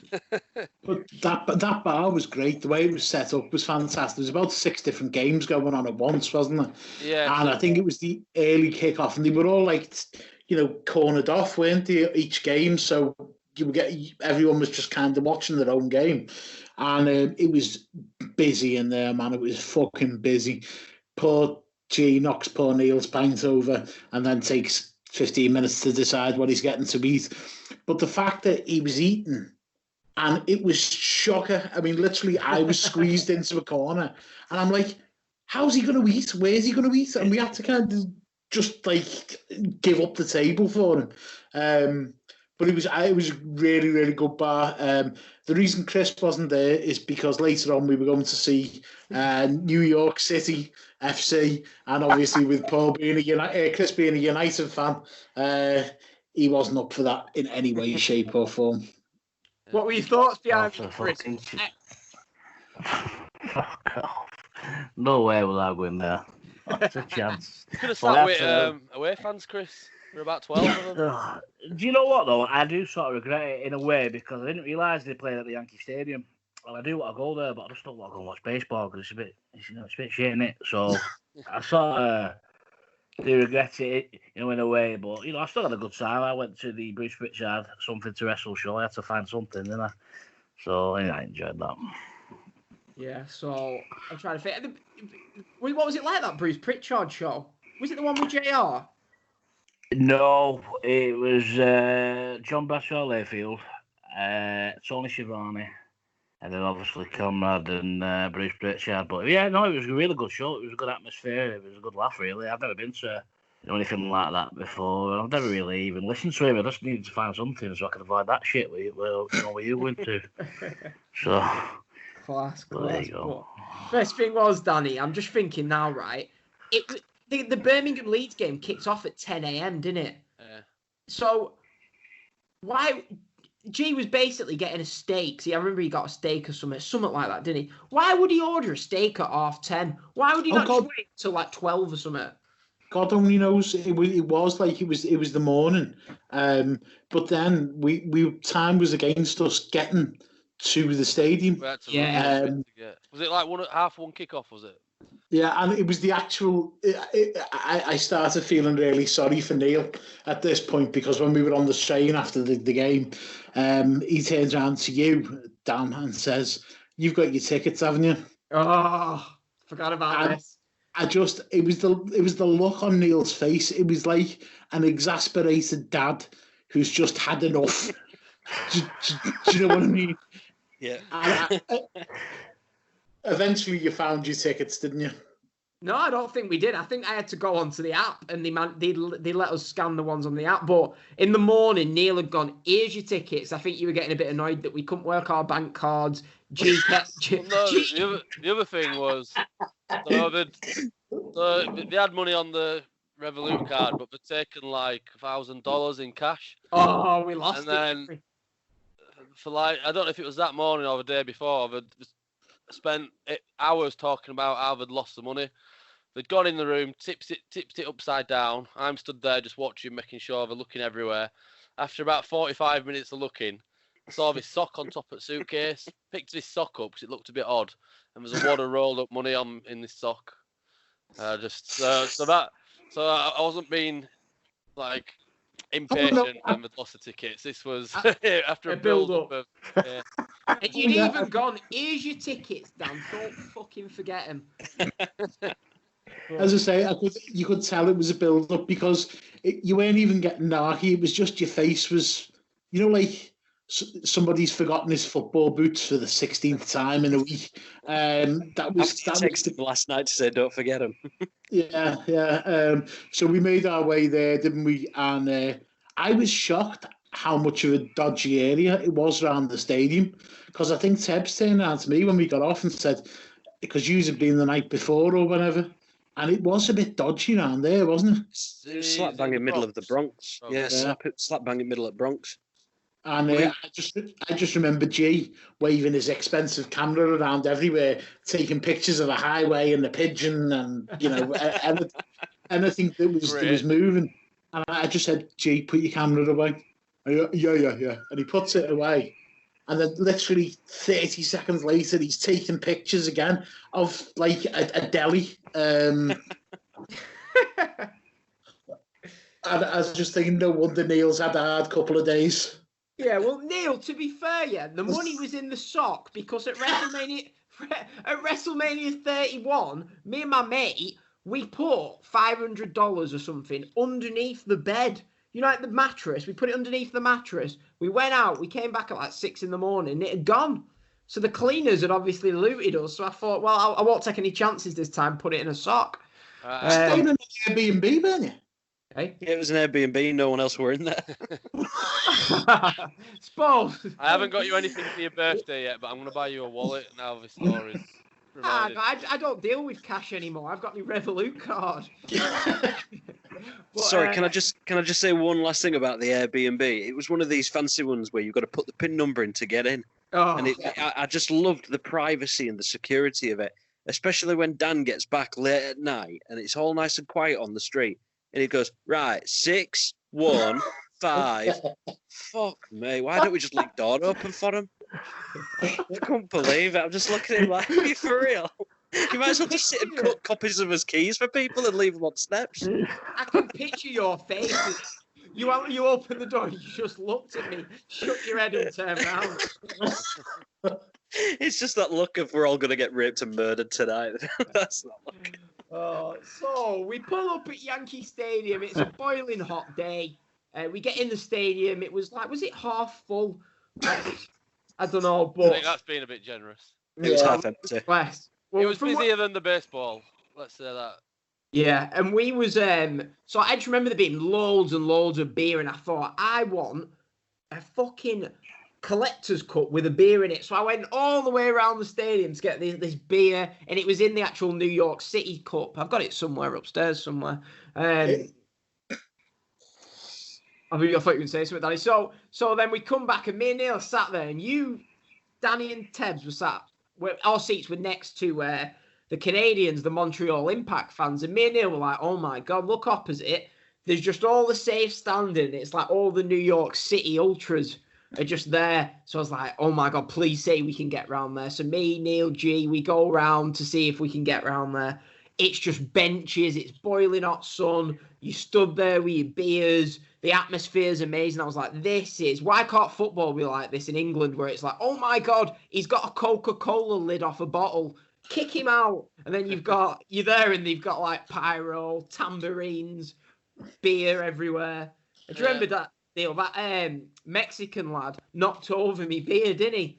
Yeah. And I was like, he looked like you wouldn't mess with him, right? Comes up to me, bear in mind, it's like $12 a beer. He's like, oh, I'm so sorry. And during the match, bless him, he went to the queued up, got me a beer and brought it back and gave it me. Don't remember the next 5 days, but no. No, it was really nice of him to give us the drink. We had our Leeds, our Preston shirts on, some great videos. The atmosphere was bouncing.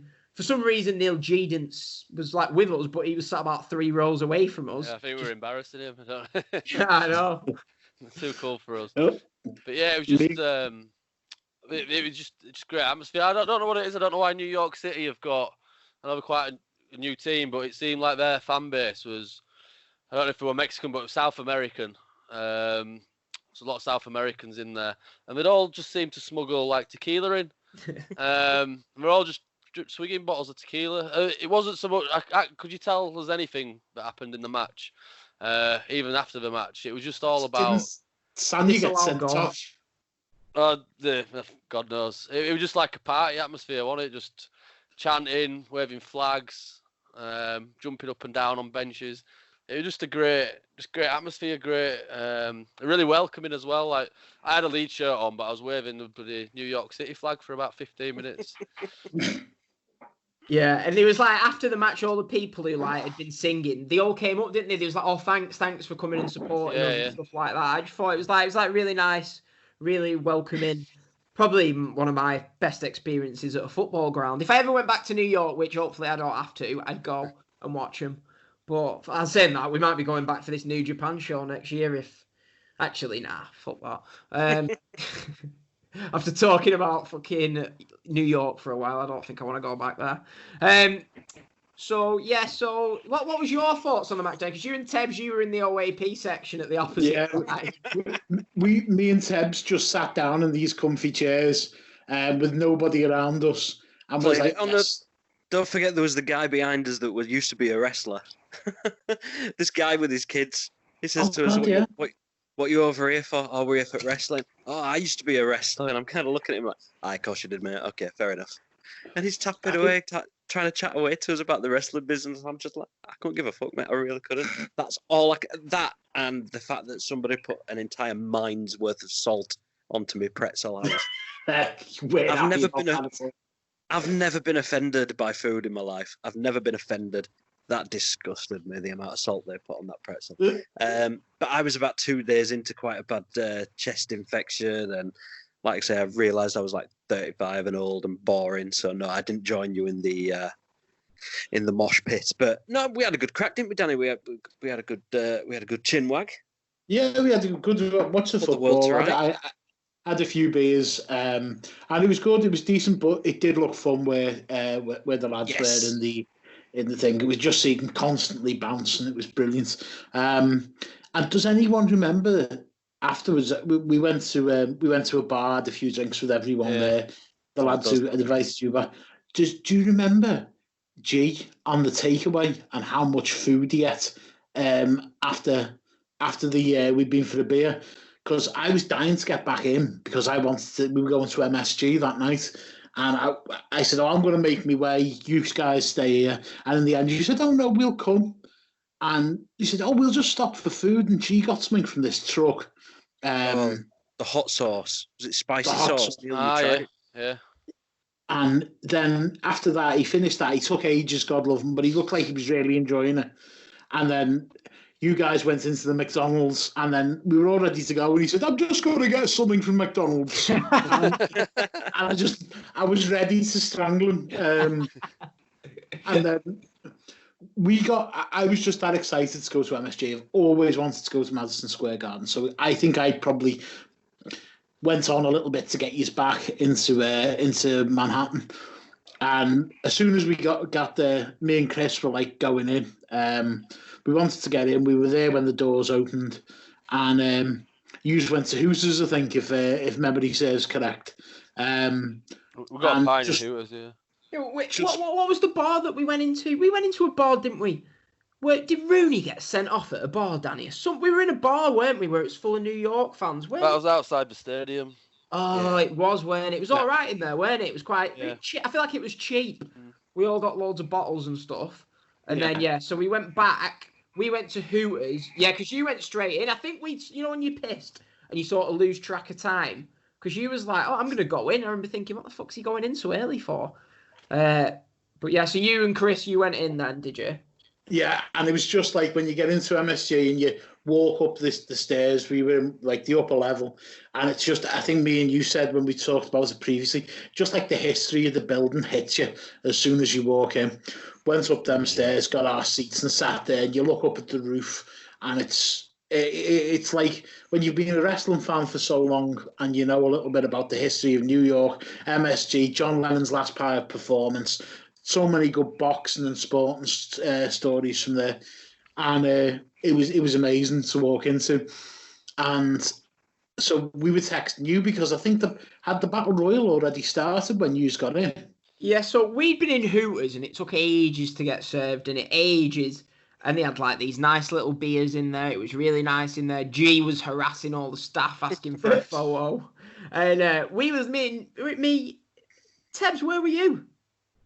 Oh, I was in Hooters, were you? You was in Hooters. I think you were on G Watch. And I was. He was harassing the staff with G, I think. Yeah, he was the one with the camera. At least I bought something before asking him for a picture.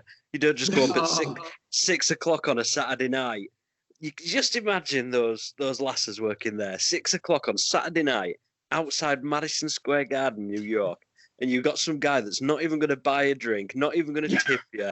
Just saying, do you mind if I just get a photo with you? No, actually, mate, it's one of the busiest nights at year. Any chance you could just fuck off for now? I felt so bad for it. I just really wanted to say to him, G, just move on, they're busy. But God love him. But as soon as they had time for him, he got his picture, so I'm chuffed for him. He didn't come in with us, but I'm sure he stayed there and showed up at MSG about half an hour later. He's like, look at all these pictures I got with these birds. Yeah. But yeah, so we got in. Some of them realised they're being photographed. We got in, queued up for ages to get in, up those famous stairs. So we get in there, and I really wanted a poster. I've still got it upstairs. I've been waiting for this poster. I move into my own place till I put it up. So yeah, I'm going to whap that. I've got that poster. Hey, Danny, you've got my other New Japan poster, haven't you? I just remembered. I have, mate, yeah. Sorry, I'll send that over to you. Absolutely forgot. So yeah, there was the women's match that opened it, which was Jenny Rose, Odio Altan. It was Hana Kimura, weren't it, who sadly, tragically passed away last week. Yeah, she was in the dark match, so yeah. But yeah, so we all get to our seats. The pre-show, Kenny King won the Battle Royal by eliminating Jushin Thunder Liger. I know this was one for you, Danny. We've quick plug, we've got a podcast out. We did about a few weeks after it. I remember after I'd finished recording this podcast with Danny thinking, I've shit on Ring of Honor that much. He might not speak to me again. No, this was everyone hated the ending of this battle royal, but I loved it. First of all, I got to see, which I wasn't expecting at all, when Great Muta's music hit. I lost it. Poor Chris was had to calm me down, and then it ended up with Muta and Liger. And Kenny King was hiding under the ring, and we were waiting for this epic showdown, and then Kenny King just fucking ruins it. But I thought it was funny. Do you know what I mean? Chris, what did you think of that? No, I thought exactly the same, mate. I sort of pops as well when he, when he come out. But yeah, no, I thought it was a good ending. I thought that's that's how it should go, really. I'm not a big fan of Kenny King, really, to be honest with you, but it is what it is, and that's what happened. So yeah. But did you guys make it in then? Because I remember you were late. Did you see the end of it? We saw the battle. We saw the whole battle royal. We saw the whole. Right. Yeah. The women's dark match we missed. But yeah, the battle royal was a good. Obviously, it was our first match, not the first match of the night, but it was a good way to start the show. I think I was quite optimistic even about the Ring of Honor stuff after that battle royal. That were a mistake. Yeah, which was soon corrected, but we'll get on to that. So the first match of the actual show was one thing I noticed, that when you watch it back on like the VOD, it's like it was more of a Ring of Honor production than say a New Japan. Like the ring was like I don't know, the commentary was Ring of Honor pretty much, I think. Like the setup, I don't think they did a good job watching it back of making MSG look as big as say a WWE would do. No, they spot on there, mate. They never do. I've been calling them on this for years. They never make the arenas look grand.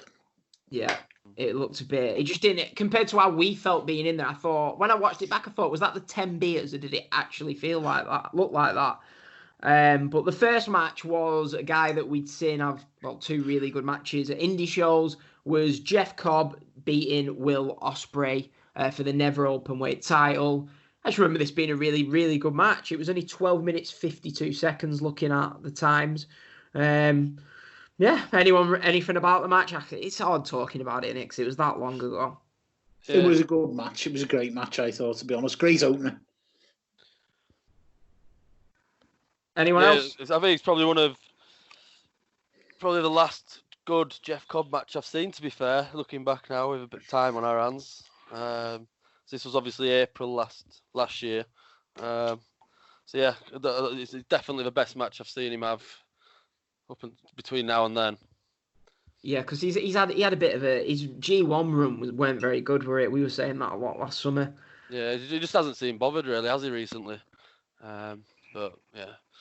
Yeah, so we get a really strong opener from New Japan, and then Ring of Honor give us a 15-second rush beating Dalton Castle. Now, this is where the whole show fell off a cliff. It was like an hour of Ring of Honor shite. Sorry, Danny. To be fair, the first match was with two Ring of Honor guys. Nah, it was for a New Japan title. It was a unification. It was the Ring of Honor TV title for the. Oh, you're right. Yeah. An openweight. Yeah, so well done, Ring of Honor, for that Will Ospreay match. And then I'm joking, Danny. Then so Danny, can you remember anything about this rush? Dalton Castle was injured at the time, weren't they? Was that why they went so short? They wanted to get Rush over strong. It was poor. It was a shit decision. They should have just cancelled the match or made. But yeah, Dalton Castle had been injured, and they wanted to break him all the way down before trying to build him back up. But yeah, it was poor. It was 15 seconds long. It was one finisher and out. Yeah, I mean, and then next we had Kelly Klein beating Mayu Iwatani. Don't really remember much about that match. I remember it being shite. Format. Yeah. 10 minutes, 38 seconds. This is where them 10 beers came in handy. Yeah, I'm guessing this. I bet the bars were busy during this match. Then we get Flip Gordon and the Lifeblood. Jesus Christ, Flip Gordon, the Lifeblood, defeating Bully Ray, Shane Taylor, and Silas Young. I bet those thousands of fans that sold out the MSG arena to see the Young Bucks and Kenny were glad they were there when they had Bully Ray and Shane Taylor out there. Oh, well, excuse me. Oh, Ring of Honor sold it out. Sorry, I forgot. No. We had Megatron in before the match doing Welcome Going to the Garden. Yeah, going to the garden. What a tune. Yeah, that is definitely getting edited in. But yeah, is this where Enzo came? We had Enzo coming, and then we were all getting news about Bret Hart getting attacked. Not Bret Hart. Who was it? No, this was later on. That was during the Guerrillas of Destiny, wasn't it? It was yeah. Taguchi and them lot. Yeah, so I don't remember anything about this 6-man tag team match that, for some reason, was New York street fight, wasn't it? Yeah. I enjoyed this. It was what it was, just like a mid card brawl, really. Yeah, it wasn't offensive. Wasn't a great match, but it was fun. Yeah, and then so we get 15 minutes for this memorable street fight, and then we get 8 minutes for Dragon Lee versus Ishimori versus Bandido, which could have been great if it had been given more time. But to be fair, Bully Ray did need that time. But yeah, to be honest with you, I really enjoyed this match. It was good, weren't it? But a bit more time, I think it could have been great. I enjoyed it. But I think we was all thinking, like, is Hiromu going to come out at the time? There was rumours he was going to show up. But yeah, this was a really good match. It was like Dragon Lee weren't really in New Japan at the time. So when he won this title, he was like, right, he's going to be going to New Japan. And then, Danny, do you want to talk about this tag team match? The one where Enzo Amore stole MSG? Well, yeah, it was decent. It was a decent match between Guerrillas of Destiny. It was actually more than decent. I thought it was good. PCO and Brody King versus Evil and Sonada and the Briscoes. Winner takes all, IWGP and ROH World Tag Title match. The match itself was good. Then Enzo and Cass kind of come in from the sidelines. From where we were, first time, I can honestly say I didn't know whether it was a work or whether it was a shoot. I honestly did not know after what Enzo had done previously in WWE. And, it took somebody in the front row seeing pictures on Twitter on the front row to see that they were throwing working punches. But otherwise, I thought it looked really good. Didn't particularly want Enzo or Cass in Ring of Honor. It muddied the waters a little bit, and I don't think ROH have sort of said anything about it since. Did they ever do anything? I don't watch Ring of Honor, Danny. Did they ever do anything with them after that? Or? No, they didn't. I think they used it as a test to see how it would go over with the fans. Right. And they wanted to try and keep it quite real as well. So it was a test that didn't work. And as I say, while this is all going on, social media is buzzing, and then all of a sudden you get Bret Hart attacked over in the Hall of Fame as well. So that was running through the crowd as well. Yeah. Yeah. So. Yeah, that it sort of stole everyone for like the few matches after it. They basically ruined the Tanahashi-Zack Sabre match, didn't they? Because everyone really was talking about the Bret Hart thing. I'm just looking. We saw Sabre beat Tanahashi for the British Heavyweight Championship, but then we also saw Tanahashi win the belt off Zack Sabre Jr. At Royal Quest, didn't we? Yeah. Don't really remember much about this match, but I remember thinking it was pretty good while we were there. I remember it being good, but we were taken out of it by the fact of what was going on with Bret Hart and the Enzo stuff as well. People were looking at the phones more than they were the ring. Yeah, definitely. So then we had the show really got going here. We had 3 pretty good matches, really good matches. We had Ibushi versus Naito. I think this is when G showed his head for like the first time. And there's a video, right? And like we're videoing the building, and G just comes out of nowhere. And you hear Tebbs go, "Oh, here he is." G walks up. We're looking like the cat who found the cream. Walks up, he goes, I've toured it all. Showing me pictures of him with some like 40-year-old woman with a Bullet Club t-shirt on that he harassed for a picture. But so Ibushi versus Naito, as usual, the two tried the best to kill themselves. I remember this being really, really, really good, but it wasn't like, I don't know, maybe they probably had better matches. Can anyone remember anything from this match? I'm not. No. Not really. It's not a criticism of it. I just, it's that long ago. Maybe it is a criticism that I ain't gone back and rewatched them again, to be honest. But I remember having fun, and I remember wishing I were closer. But to be part of it, it was dawning on me as that night went on how big that night was. I don't think I appreciated it until I got there and it already, got in gear. But it made me sort of, it was a fantastic night. I can't remember individual bits, but I remember just enjoying the whole thing, to be honest. It was my first Ring of Honor show, first time I'd watched any of it, and I probably wasn't as critical as you guys, but I wasn't expecting as much either. So, no, I just remember just all in all having one fantastic night at the wrestling. Yeah, it shouldn't go unnoticed what a big show this was like. Do you know what I mean? For a company other than WWE to sell out Madison Square Gardens in half an hour. I remember me and you scrambling for tickets, Neil, and it was like, you wouldn't have got this, say, 5 years before. It was no matter what happened on the show, it will be looked back on as a historic show. Some of these, yeah. I just think that's where the disappointment comes from in the Ring of Honor stuff, because it is and will be the biggest show they ever did or ever will do, I'd imagine. And it just seemed like they didn't take the chances with it. It was like a missed opportunity, I think, for Ring of Honor. It was a chance to win back people. Say, like me and you, that was like, we'd watch it, but it wasn't like top of our faith. If they'd have gone out there and put like 4 amazing matches on, we'd have gone back to watch it. But even if they'd have put the belt on Marty Scurll or something, he was like, Marty Scurll, whatever happened to him. But like, even if they'd have put the belt on him at the time, I think it would have added something to the show, yeah. I mean, apparently Ring of Honor actually wanted this match to go on last. Can you imagine if the show would have ended with Matt Taven winning the title? But 29 minutes. I mean, this match, to be fair, was actually all right live. I don't remember it being 29 minutes. The ladder match. Yeah, the ladder match, 29 minutes. Oh, we're 12 beers in at that point, I think. Do you remember when somebody got sparked clean out by the ladder? I was just about to say Yeah. That's a lawsuit. That guy was at I watched all the indie shows when I got back, right? He had like a pink hoodie on, and he wore that exact hoodie at all the indie shows, right? Sat front row, and you know, one of them fans that's like trying to get themselves on TV, like pretending like stuff's amazing and stuff like that, gobsmacked faces. And I was sat there thinking, so you were just like basically you were just working that lad. It's not the same guy from the first AEW show, is it? I remember watching it, texting you, saying, "Have you seen the guy in the blue hoodie?"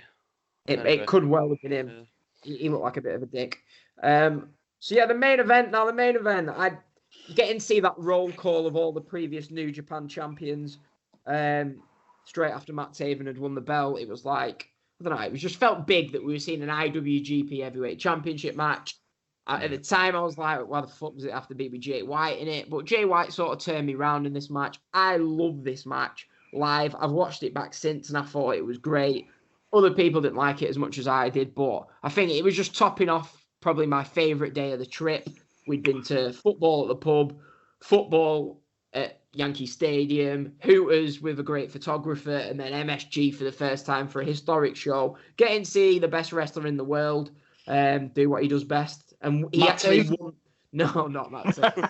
But we actually saw the title change hands as Okada took the belt off Jay White. And this match was actually meant to be Okada versus Kenny Omega, which is a bit sad looking back. But they did a really good job, and I enjoyed this match. And then you nearly got knocked over outside. I thought you was going to chip in with something about the match. And then you nearly got knocked over. But yeah. Anyone else? What was it? I enjoyed it. Did you enjoy the show and everything? I thought the whole show was amazing, to be honest with you. But I thought, the main event, I just thought it was fantastic. To see the actual title change hands and witness it live in an historic event. We've been there. We've done that now, boys. Yeah. And nobody will take that. I just thought it was good. It was amazing, mate. Yeah, it was a historic show to be at. I tell you what, Tebbs you sent us a link to the show's free on YouTube, innit? Yeah. 5 hours, 21 minutes. I think that don't include the dark match, obviously, and that started from the Battle Royal. But I was sat watching it the other night. So it's free on YouTube now. Go ahead, watch it. 5 hours, 21 minutes. So to we started drinking at 10 a.m. that day.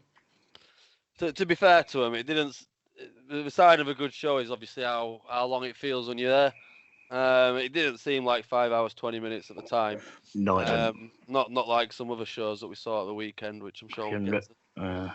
Well, my general takeaway is that, echoing what Chris said, we all saw a IWGP Heavyweight Championship change hands to the best wrestler in the world, in the most famous arena in the world, in a historical fucking date.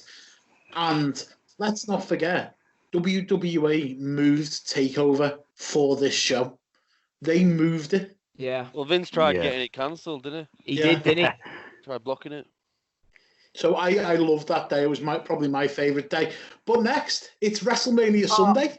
Can I just say something, Danny? One of my memories from the day after we almost got hit by the car was on the train heading to MSG, packed train, beers flowing, and Neil, top of it. Well, hang on, just to set the scene. Oh, you're on these New York trains, and you get at different stops. You get like men with no legs, hobbling on the hands, asking for money. Women. That was just us from the night before, still pissed. You'll get like homeless or disabled people. Fair enough, they're struggling, need some money. And then I just think of it. Obviously, I think that Netflix was it a TV documentary about Michael Jackson had just been on TV. Which, if you've not seen it and you're undecided on Michael Jackson, it's quite clear what happened after you've watched that program. And then the alleged abuse. It's alleged, but yeah. And then after such a good day, the last thing I want to see is bloody Michael Jackson on my way home. No, this was I'm on about the first time he said it. That was the second time on the way home. Oh, the second time was the funny. I don't know. I didn't know there was a first time. The first time, they're doing dancing. I've got the video on my phone of both of them, actually. What a great time to be filming. And Neil just shouts, Michael Jackson is a nonce. And I looked at Danny's face. Danny was like, I can't believe he's just fucking said that. The whole train went quiet. But the best part was on the way home. So we're smashed at this point. So we can basically do it one week. We had a pizza, tried to sort ourselves out. There's a video of us walking through the streets, chanting at cars, just representing England, aren't we? And Neil's on this train and he shouts, Michael Jackson is a nonce. And bless him, this black lad goes to us, he wasn't when he was black. We was laughing our heads off. It was just funny, wasn't it? And then they had to take it a bit too far and start taking the mick out of our accents. But yeah, we survived. I thought we were going to get battered. Yeah. Home on time. It was one of them ones where you get off at train and you think, thank God we got away from them now. You turn around and they've got off at the same stop as you. You're just like, oh, shit. But we're all right. We're going to go to a public place for a while. And then, so the big day had arrived. The big day of WrestleMania 35. Danny. Sorry, I've just remembered what's coming up in terms of your journey home, and that made me laugh. WrestleMania Sunday, chilled out, made our way into where we were picking the bus up that was taking us in, got a burger and stuff like that. Went over, we were there about an hour and a half before doors were opening, milling around the arena and stuff. Gets in and... I was made up at the stadium. MetLife was, for me, it was fantastic. Great place to watch wrestling from. How did you guys get there? Well, we basically, we started the day. What's going on here? Am I not inside on the jokes? I'm just looking forward to your journey home, that's all. Oh, we need to talk about the journey there first, right? So we were at 12 hours before that, Danny. Yeah, we've got ages yet. So we all take a trip to the supermarket, fill our bodies full of food so we don't have to, do you know what I mean, spend loads of money. So we go to the supermarket. Me and Neil are waiting outside. G's card declines. So we go back and we're making our video predictions for the YouTube channel. And G walks in halfway through. It's fucking declined again. It's like, G, calm down, mate. Take a different card. So for the third time, bless him, I think he eventually managed to get his shop. And he's like, these Revolut cards are bollocks, man. So we had to make all our WrestleMania predictions. We got Uber, didn't we? Yeah, we got an Yeah, Uber like- to the MetLife. Yeah. Uber from Jersey City. Where it's From we're all the in house. Tuesday. Yeah, it was all in.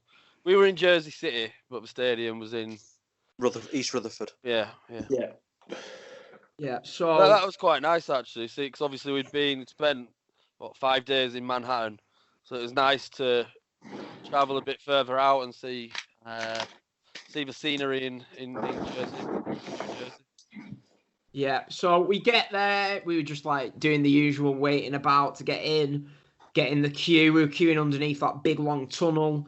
It wasn't really like a roasting hot day, was it? You needed a jacket. It was like overcast. Well, we were sat by the front of the queue, and as soon as the queue, like when they opened the doors, Just going for a slash. all the security basically said to us, "Oh, you can just walk in." So there's this massive queue going over the train station, under the bridge and stuff, and we were one of the first in there. So it worked out quite well for us. I was with Kurt and his brother. Chris, what did you get in all right? Because you were in a different entrance, weren't you? Yeah, no, yeah. Well, I was pretty much waiting there for ages until it all calmed down, really. I was sat on that little wall or whatever it was. Yeah. And then, it was all right, really. It was good. It was in there pretty quick, and then get a beer. You see, I always get quite worried, not worried, but always I can hear him fucking pissing. I can. Yeah. But, It's like the scene in Naked Gun where he leaves the shake, Dan, shake. What is he? A fucking camel? Wash your hands, you dirty bastard. Let's see. Let's time how long it takes to see whether he's washed his hands for 20 seconds or not. No, God, he's absolutely, eating as well. and he's got an apple as well.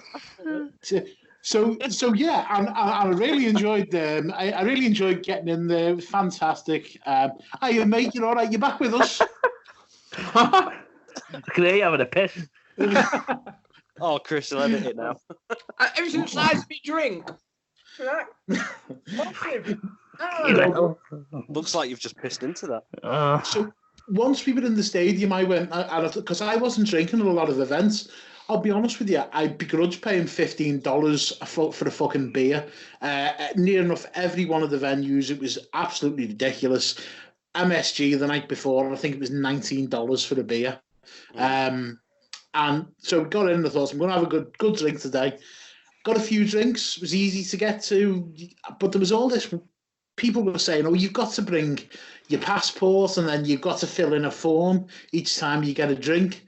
And there was none of that where we were. I don't know what it was like for you guys, but my mate Kurt had to sign a fucking admission every time he got a drink at the bar.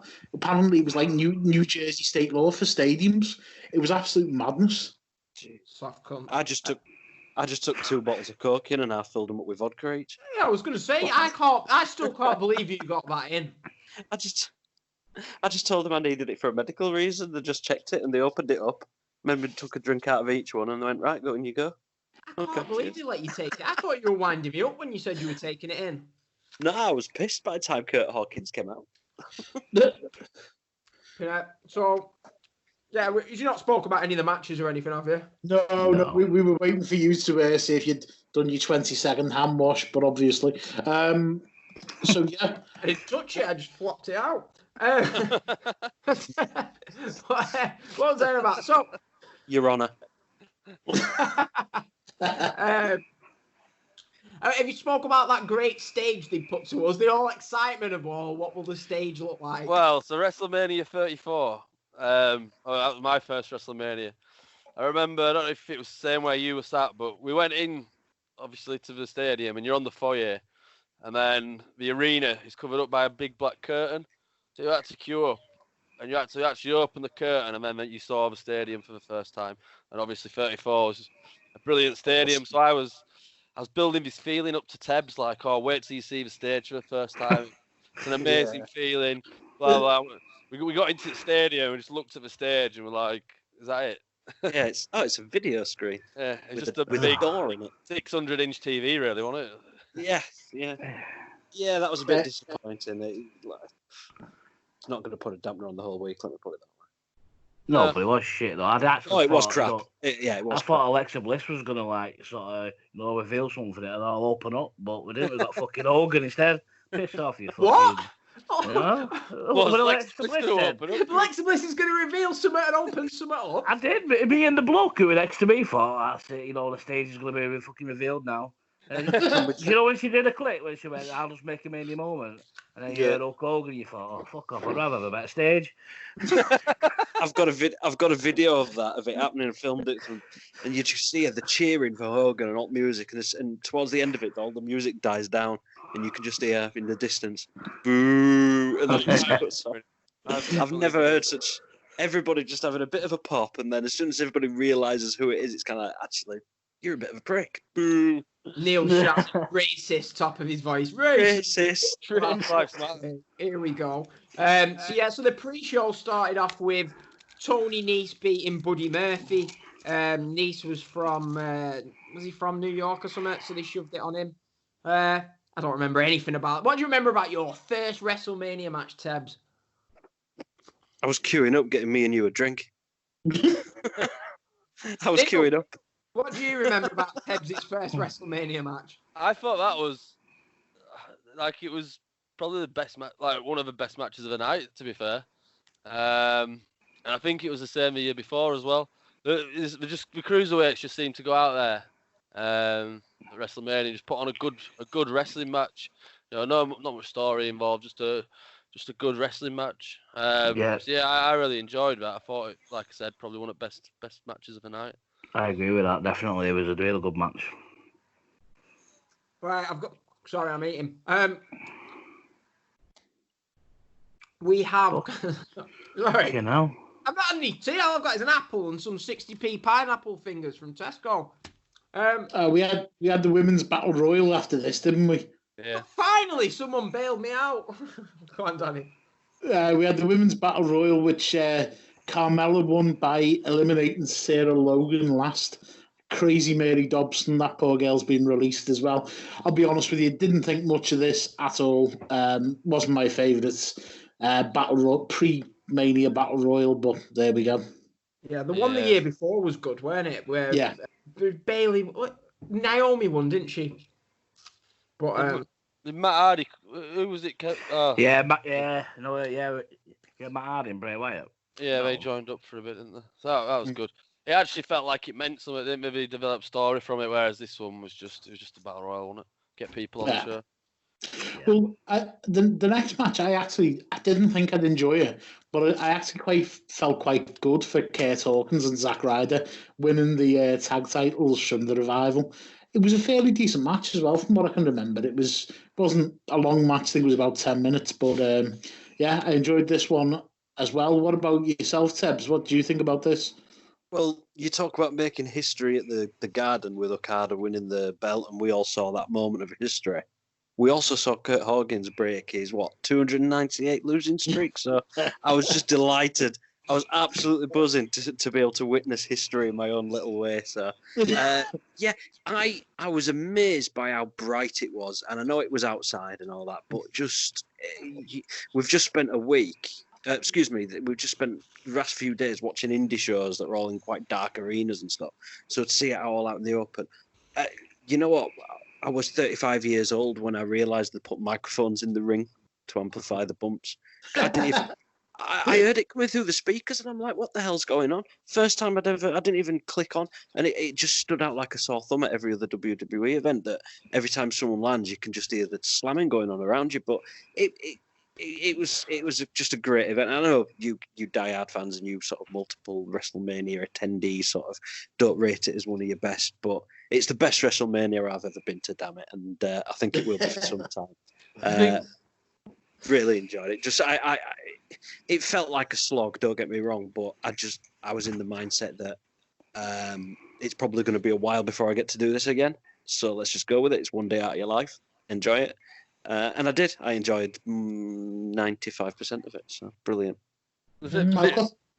I was just going to say, this was it's just one of them times where WWE love sort of like feel good moments. You had obviously Kurt Hawkins breaking his losing streak, but it was Zack Ryder. They're both from New Jersey or New York, so it was them winning the belts in the hometown as well. Right. And that's the same stadium that Zack Ryder won the Intercontinental title at in the ladder match a few years ago. So it was like, you say what you like about Vince, but he does give these people, like, I know they've gone now, but Zack Ryder's going to have 2 moments there where he's won 2 belts in his hometown in front of 70,000-80,000 people. What, in Dallas? Were you not in Dallas when he won that ladder match? It was in the MetLife. No. I think it was in Dallas, mate. Yeah, it was in Dallas, that. Oh. Fucking Mark. I know what you're saying, and I think Kurt Hawkins was wearing green because he was New York Jets fan, should I say, who play at the stadium. So that was all pretty cool. Braun Strowman won a 30-man battle royal, the Andre the Giant battle royal, by last eliminating Colin Jost, some dickhead I've never heard of who was a talk show host or something in America. Again, wasn't particularly fond of this battle royal. Has anyone got anything to say about this? Or I forgot it even happened. I can't remember it. Yeah, that shows how memorable it was. The one thing we know now is that it was probably the moment when Luke Harper Brody Lee decided he was leaving WWE. If you've listened to Talk Is Jericho, he said they put him out there. Then he had his dark match on SmackDown against EC3, which we saw, and he said from that moment he knew it was out there. He knew it was gone. So I think, even though it wasn't part of the night, we managed to see 2 wrestlers decide they were done with WWE live in person. So I'm just. Well, if you remember, Brody Lee had put something on Twitter around the time of this show, and it was like, well, I'm not on the WrestleMania card this year, so my WrestleMania moment will be taking place at Access. He was having a match against someone at Access, and yeah, it was someone from NXT UK, I think. Or... Yeah, it was. Maybe Chris Hero. Fuck knows. But don't know. Anyway, it was a long show. I'm sure. So the main show starts with Alexa Bliss. She didn't, unfortunately, reveal anything or open up. I didn't mean it how it sounded. Yeah, I fucking did. So yeah, she introduces what she's gonna do, a WrestleMania moment, and out walks Hulk Hogan. Terry the racist. Yeah, Terry the racist. Donald Trump Sr. He's fuming about the last few weeks, isn't he? But yeah. He's basically Donald Trump, isn't he? He's tanned, blonde hair, racist. He's got a better haircut than Donald Trump. Would you take a shit in his tower? He'd let me do something else in his tower, from what I've heard. Anyway. But this shag his daughter. This first match, I think, shocked a lot of people, didn't it? The way Heyman just come out, he marched out as Hogan was still on stage and said, right, we're going to get this over and done with. Brock Lesnar's going to defend, and he's going to go to somewhere where he can be ultimately appreciated. He's going to go to Las Vegas where he can be ultimately appreciated. Obviously making the remark about UFC and the possibility of him going there. It was a 2-minute match where Seth Rollins rolled Brock Lesnar. I was shocked at this one, I'm going to be honest. I enjoyed it. It was just a great, fast-paced, shocking way to start WrestleMania. Get the crowd hyped. I just thought it was brilliant. Thought it was just a perfect way to start WrestleMania, really. Yeah, it was good when it was like bam, bam. My only thing was, I was like, in terms of like match quality, on paper, Seth Rollins, Brock Lesnar probably had the potential to get match of the night. So when this was just like a great moment, I was a bit like, But in terms of match quality, this WrestleMania match suffered with one of the main title matches. Yeah. So yeah, but it was a nice moment, wasn't it? But I don't know. I would have preferred it different. I preferred they had a great match main event SummerSlam where Seth won the title. I would have preferred something like that than just a WrestleMania moment. But yeah. Anyone else enjoy this match? I enjoyed it, yeah. I thought there were too many, finishing, like usual in these type of matches. But, other than that, I thought it was a great way to start the show. Yeah, it was a good match. I enjoyed it. Glad for Seth. But yeah, it was good. Yeah, this would be Seth. Think about the pop Seth got when he wins this match. And literally WWE booked it. So 6 months later, everyone in the audience is booing him to the point where they had to turn him heel. He probably had some doing himself in that with his Twitter opinions. And just Seth being Seth on Twitter, I think, had something to do with that. But yeah. Yeah. So next we had the match that everybody loved, the Light Party. AJ Styles beating Randy Orton. I couldn't see a thing. I enjoyed this match because we were all chanting, "We can't see." I'm sure it was a good match. Just didn't see any of it. Yeah, I've watched it back since, and it was it were a decent enough match between the two, and you can tell the crowd were putting them off. You can tell they were being distracted by what were going on. But AJ stands up at one point and just looks around and like, what? Randy Orton does. I think he did his drop DDT from the ropes or something. And he kind of just takes a moment just to look around everyone, and there's this almost sort of look on his face of, "You're here to watch us," and it's like, well, fair enough, but we can't fucking see you. You're shining lights in his face. Yes, it might look good for the millions of people at home, and it might look very pretty, but how about the poor bastards that have travelled 5,000 miles that paid you to come and sit in and watch it? And the fact that they actually took notice and got it done so quickly, I was impressed. Very impressed. I was hoping it'd carry on. We all love a good banter and a bit. Do you know what I mean? I just thought, wow, we'll be a riot here. Well, I noticed one guy sat near us, and there was a WWE executive. There was a MetLife guy, and there was a guy in a suit with the WWE lanyard on. And one guy just stood up, and he was just pointing at him, and he was viciously saying, "Fucking get it sorted, you motherfucker! I'm doing this, I'm doing that." I was afraid for the guy, and he's radioing back, and the lights are going on and off. But yeah, it distracted from the match. But I was more impressed by the fact that they actually did something about it. Yeah. People around us were angry. What did you, Danny and Chris? Did you two get this? The lights, or could you just? I don't know whereabouts you were sat. No, I was too idle.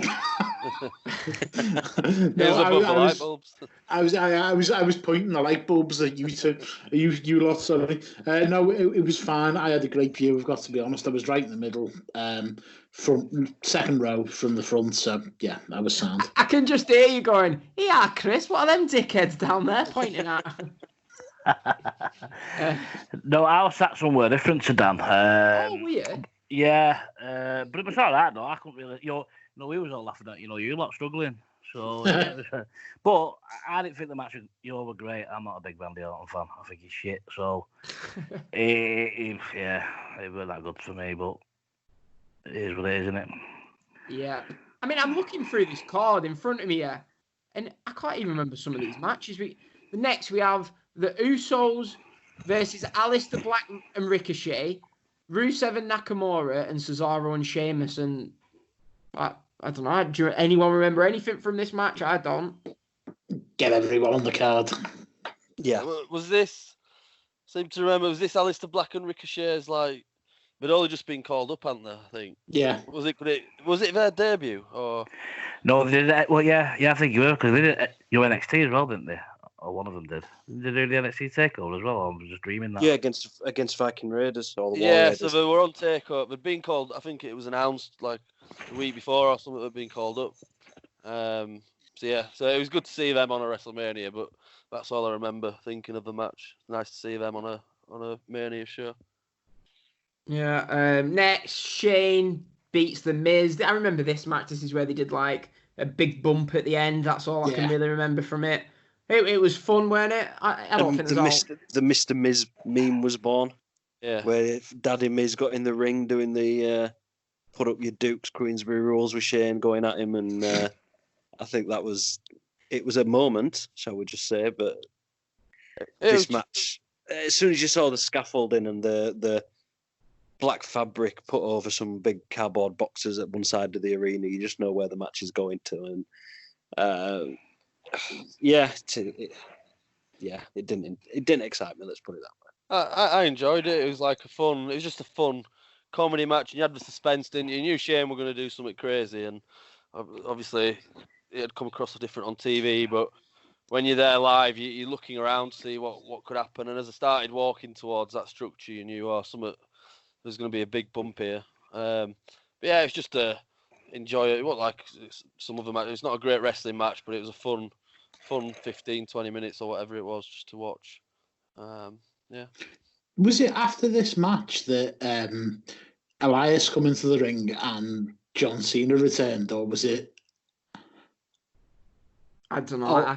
I generally don't. Might have been after Triple H and Batista. That was a good moment when Cena returned, though. That was a huge pop when they played his old Weird Life theme tune. That was probably the best part of the show for me. Yeah. Yeah, it was that. That was probably one of the best things on it as well, wasn't it? The Iconics defeat Bayley and Sasha, Nia Jax and Tamina, Beth Phoenix and Natalya. This is when Bayley and Sasha were supposed to be like crying on the locker room floor when it was reported after they lost. Don't remember much about it. This is shit WrestleMania card as I'm going through this. Fucking hell. Yeah, as I say, I don't remember much. Anyone? No. I think this is a bit of a non-issue, isn't it? It was. It's just a match, wasn't it?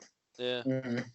Yeah. Next, we get the match of the night. The thing that I'll probably remember most from this Mania, and that is Daniel Bryan getting a classic. Well, Daniel Bryan getting a great match out of Kofi Kingston. Yeah, the whole Kofi Mania stuff was one of the big stories going into WrestleMania. Obviously, Kofi wasn't originally meant to be facing Daniel Bryan for the title. It was supposed to be Kevin Owens, but Kofi got himself that over in the Elimination Chamber, the whole Kofi Mania stuff. They eventually put him in the match. And yeah, it was just a great moment, wasn't it? Kofi gets a huge pop when he wins the title. Just a great moment. His kid's in the ring. They have a great match. And yeah, and a year later, he's just back to doing what he was doing before. I think probably the best WrestleMania match I've seen live. Yeah, I really, really enjoyed this match. It didn't, it didn't have these monumentous moments in it, but in terms of technical ability of both inside the ring, I really loved it. Yeah, it's the kind of match you want from WrestleMania, isn't it? So you had the big story leading up to it, the really good match, and then the feel-good ending at the end. To be honest, I know they put the women on to say they'd done it or they felt they deserved it, but I think if the show had have ended with this match, we'd probably have a much better opinion of the show leaving it. I agree. Yeah, definitely. I mean, like, it's all about that feeling when you walk out the building, isn't it? I mean, to be fair, if you'd have said to me Becky Lynch winning the title main event in the show, I would have been like, oh, people will be bouncing walking out. But see, if you think about it another way, though, this show was, 7.5 hours? Yeah. And the match came on at about 3.5 hours in, including pre-show. So Kofi Bryan came on at a time when normal fans at home and fans in the arena are just getting ready for a main event of a B show, of a SummerSlam. The momentum, the energy levels, etc., was right for that moment. I think I've thought about this since, and if you'd have put Kofi Daniel Bryan on last, is there a chance that the crowd would have been knackered, tired, unresponsive, and not been as impressed as you were just when it was at the peak moment for watching wrestling? Well, yeah, you're gonna struggle to keep anyone's attention, aren't you? 7, 8, 9 hours into a So it was a good thing. So it was a good job they didn't put him on last, because I think it got a better response than it would have done going last and everybody being too tired for it. So you saw it the year before with Reigns, Lesnar. They actually had a good match, but nobody, like 5% of the building were paying attention to it. The rest were throwing beach balls around. Yeah. Well, look, gents, on that, I'm afraid I need to leave you. Enjoy talking about. Make sure you mention what happened at Burger King, Dan. Yeah, I will. Don't let Burger King be forgotten. But I'm gonna have to leave you lads. Leave you lads to it. So thanks very much for having me. Cheers, everyone. So it's Tebbs. See you later, Tebbs. Ta-ra now. Right, so where were we? It was just off Kofi and Daniel Bryan, and I think the next match, which went 4 times longer than Rush versus Dalton Castle, it went for a whole minute, and it was Samoa Joe defeating Rey Mysterio. I think we later learned that Rey was injured and Samoa Joe just went straight through. Yeah, it was. I don't even remember this match being on the card either, to be honest with you. He just choked him out, didn't he? I think. Yeah, something like it was nothing, weren't it? Yeah, and then, it was just one of the, I think it was a finish. I don't know whether it was a muscle buster or something.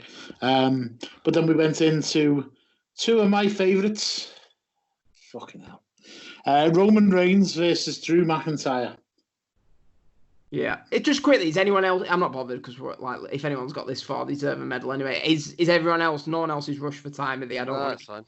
Yeah, I'm not in a rush either. Chris, are you all right? Like probably like I don't know. We've got what the rest of this show and Raw, SmackDown. No, I'm gonna have to go roughly after the Monday section. Sorted. I'm all right for a bit. Yeah, sorted. More important than Tebbs just going for a wank. Right. Right. So, only joking, Tebbs. Yes, the Roman Reigns Drew. My memory for this Roman Reigns Drew McIntyre match, Danny, right, is this is just after Roman had come back with cancer, and it, you know, he'd come back from the whole cancer thing. Yeah. And I'm thinking everyone's being respectful. They're not booing. They're just being silent. Nobody cared about this match. And Neil is just there going, boo! Booing Roman Reigns. And I'm thinking, and then he starts, someone else hears Neil boo, and they think, oh, it must be all right to boo. So our entire section's basically booing Roman Reigns. And yeah, they were just dead. Crazy to think that Drew main evented Mania the year after this. This was a nothing match, weren't it? And on paper now, you'd see it as a big match.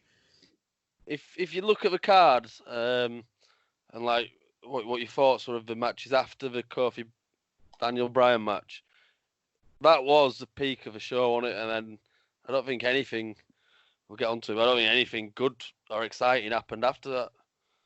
No, I can't think of it. Like look at the matches, and to me, this WrestleMania just didn't that good. No, I got to be honest, I enjoyed Triple H versus Batista. I know it's not everyone's cup of tea. So I enjoyed that, and I enjoyed the main events as well. I've got to be honest. Yeah. As if see Triple H Batista for me, it went 24 minutes. The crowd didn't react to anything. My only memory of the match was the nose ring spot, which I can seriously, my nose ring, even if I twist it, hurts. So if you to actually do that, yeah. But obviously it was at work anyway. But yeah, so Triple H, obviously the King of Kings, has to get his win back from Mania 21 against Batista. But all these years later, Batista finally got his match. And then we get this fucking Baron Corbin defeating Kurt Angle. Banter Baz.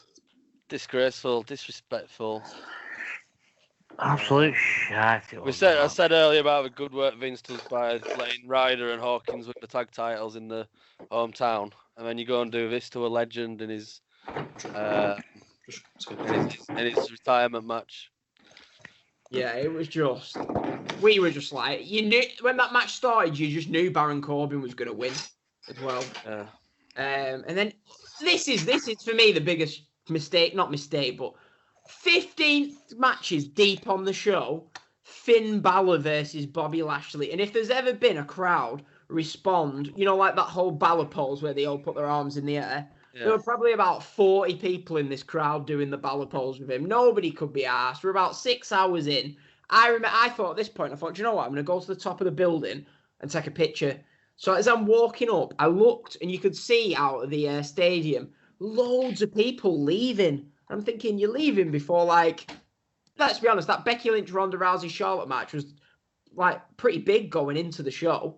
Yeah, it was the main feud, wasn't it? All go home shows that led to that. But I think we'll get onto it, but I think you can probably see why they were leaving. They probably foresaw what happened to us and didn't want to be involved in it. Yeah, it was a good idea, wasn't it? So Balor defeats Lashley, and we get Becky Lynch, Ronda, Charlotte. This match, I'd imagine this match, what it was going to be, how they were going to end it. The crowd were dead. The match starts after midnight, and Becky Lynch's big moment was a botched flash pin. I was just like, this is your crowning moment to go off WrestleMania, you watch it back and she pins her and the crowd just stand up and go, hey, like they didn't expect it. It wasn't built to. The match itself was okay, but live, I was invested in the feud and I just didn't give a shit. While I'm watching this, I was like, I want to go. But yeah, I don't know how everyone else felt about that. It's a shame, because obviously you get excited for WrestleMania all year. You're looking forward to going. The feud's amazing. The TV's pretty good. But then the match is on, like you said, 9 hours into you being in this building. It's gone past midnight. The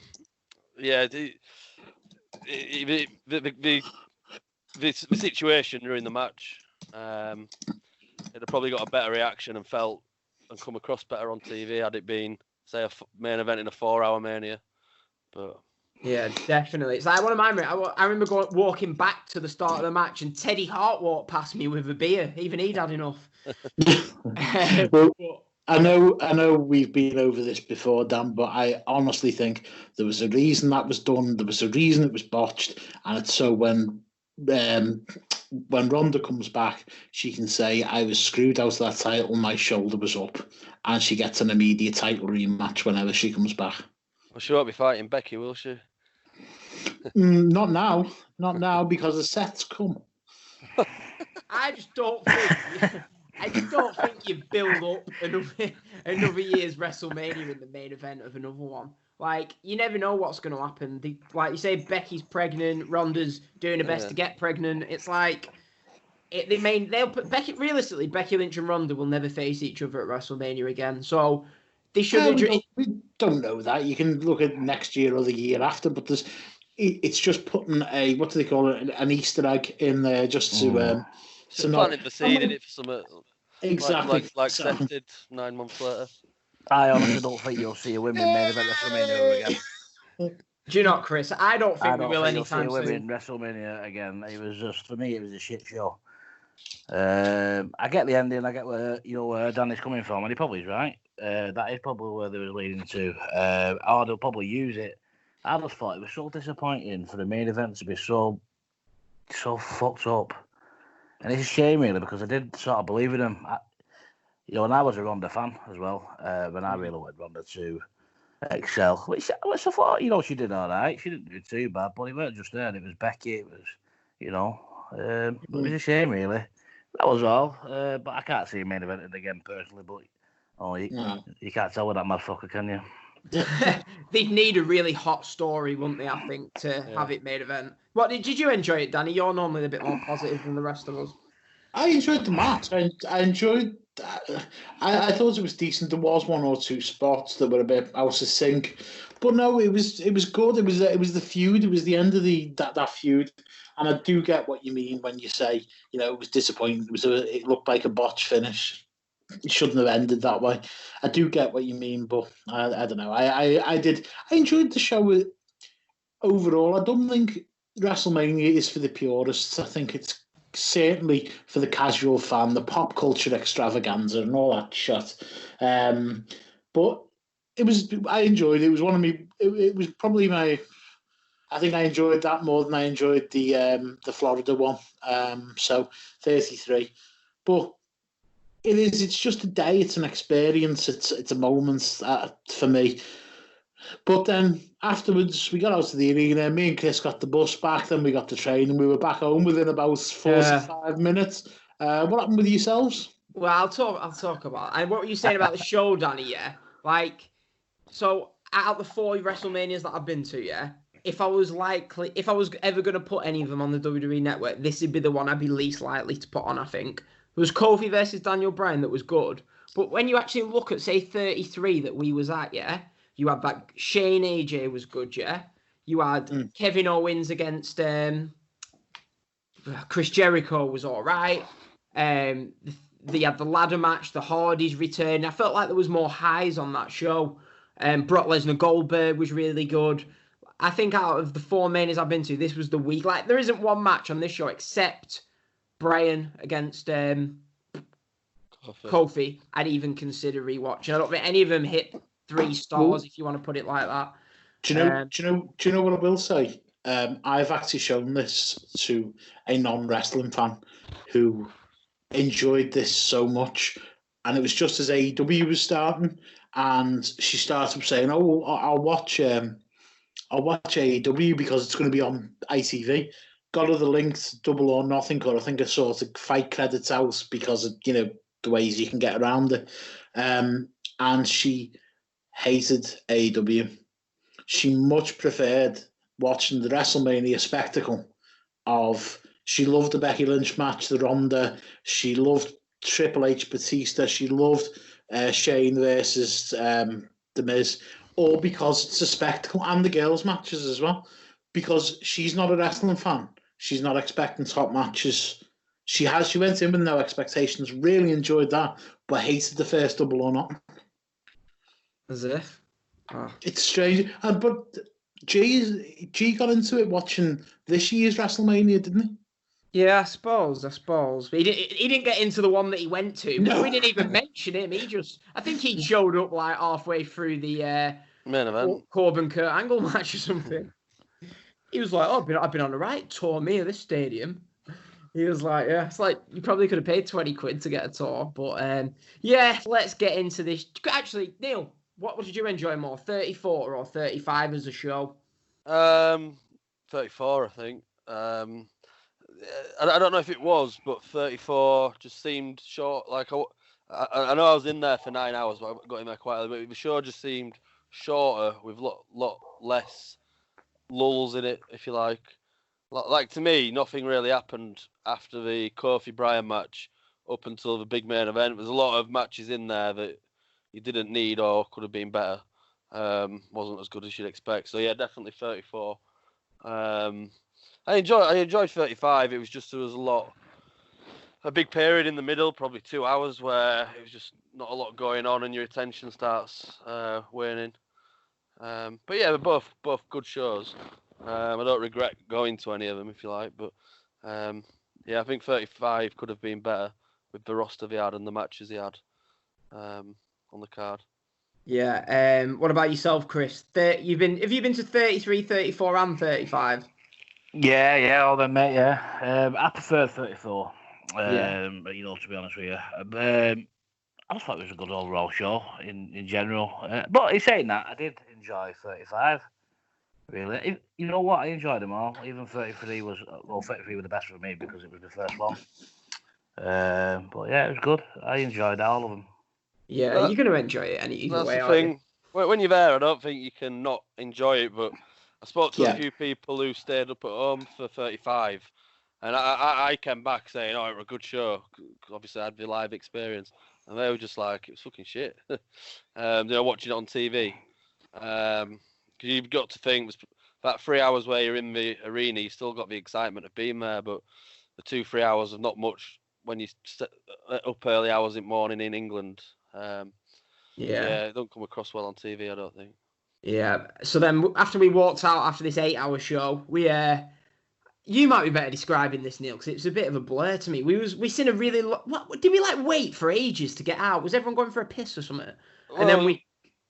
Yeah, I think so. So we obviously gone. We knew it was going to take a while to get well. We thought it might take like 40 minutes to get back. So we went to the toilet and everything. And for some reason, I don't know why, but we just expected it to be like England. Oh, we'll walk a mile down the street and we'll get a taxi. We'll ring an Uber or whatever, or we'll find a bar.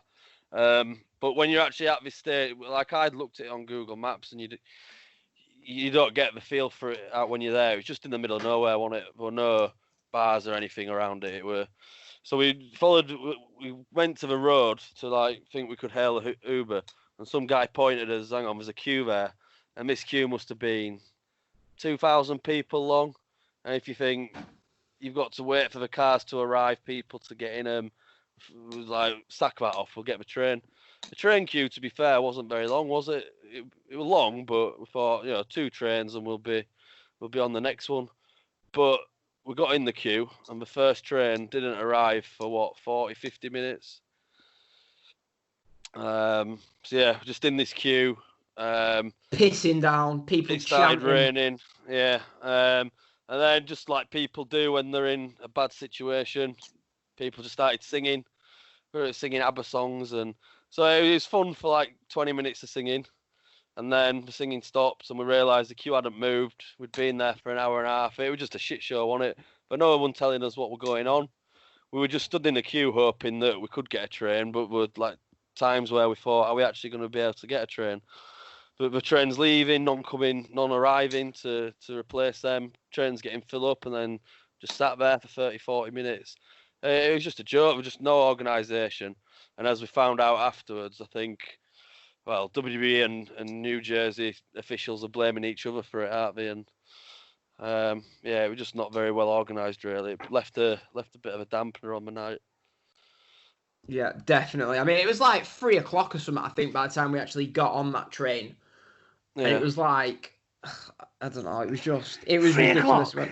So it was literally 3 a.m., Chris. It was like, what the hell? I mean, the best moment for me was there's this Scottish guy who's like been starting all the songs, right? So he's there, we're all singing songs, and then it's literally torrential rain at this point. He's there in his kilt, and he goes, if you're happy and you know it, clap your hands. And some American bird shouts, fuck off or something. And then it was a bit awkward, weren't it? Like they started having a go at him, telling him to shut up later on. Like you could feel a bit of tension after that. I was just like, we just need to get out of here. Everyone's tired, wet.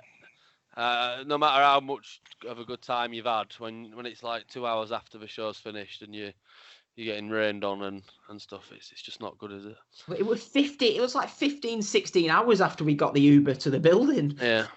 Just ridiculous, weren't it? So we eventually get back, and then what did we do? We got an Uber, and then we have this Burger King incident, which we have actually got on our vlog on YouTube. But Tebbs, Chris, right, is ordering something through the drive-thru, and I think he must have asked him.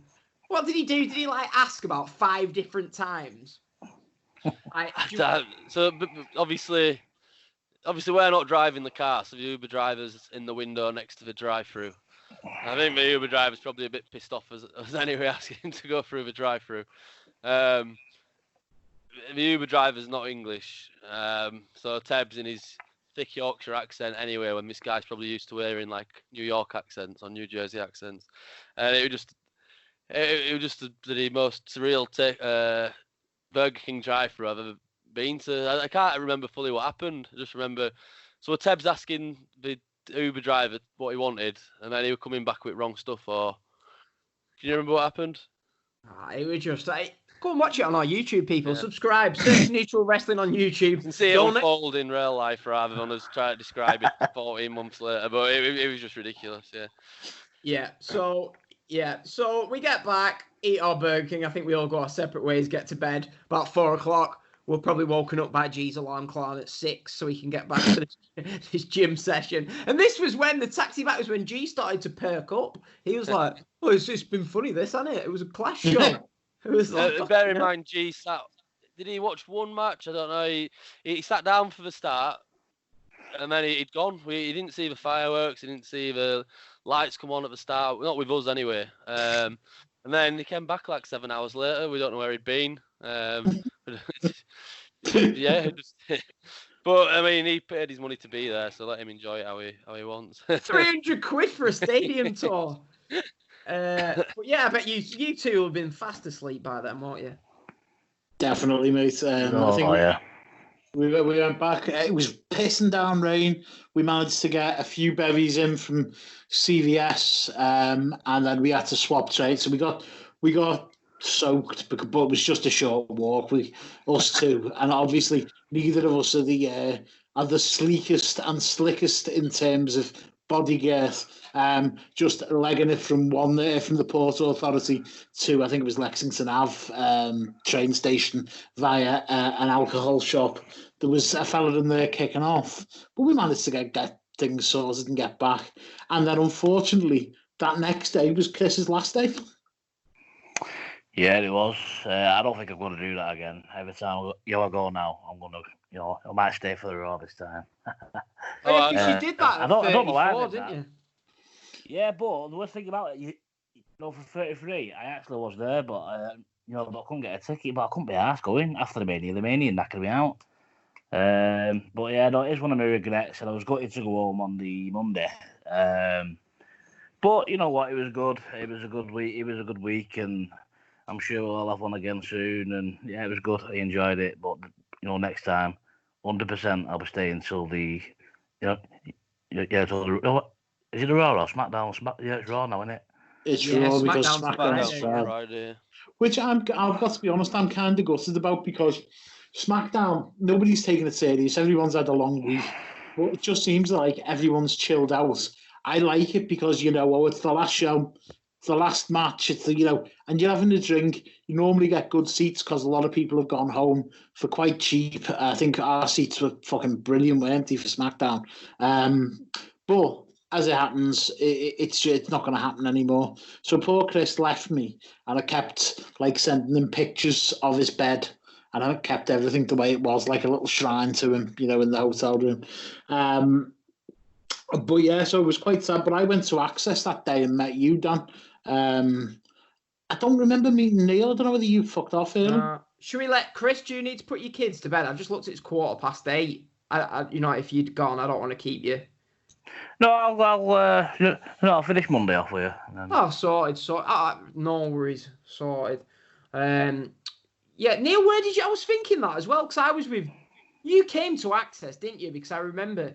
No, when I said earlier we went to Access, we did. We'd gone to the Superstore, so we went on the boat, and then on Monday, right. You actually had Access tickets, I think.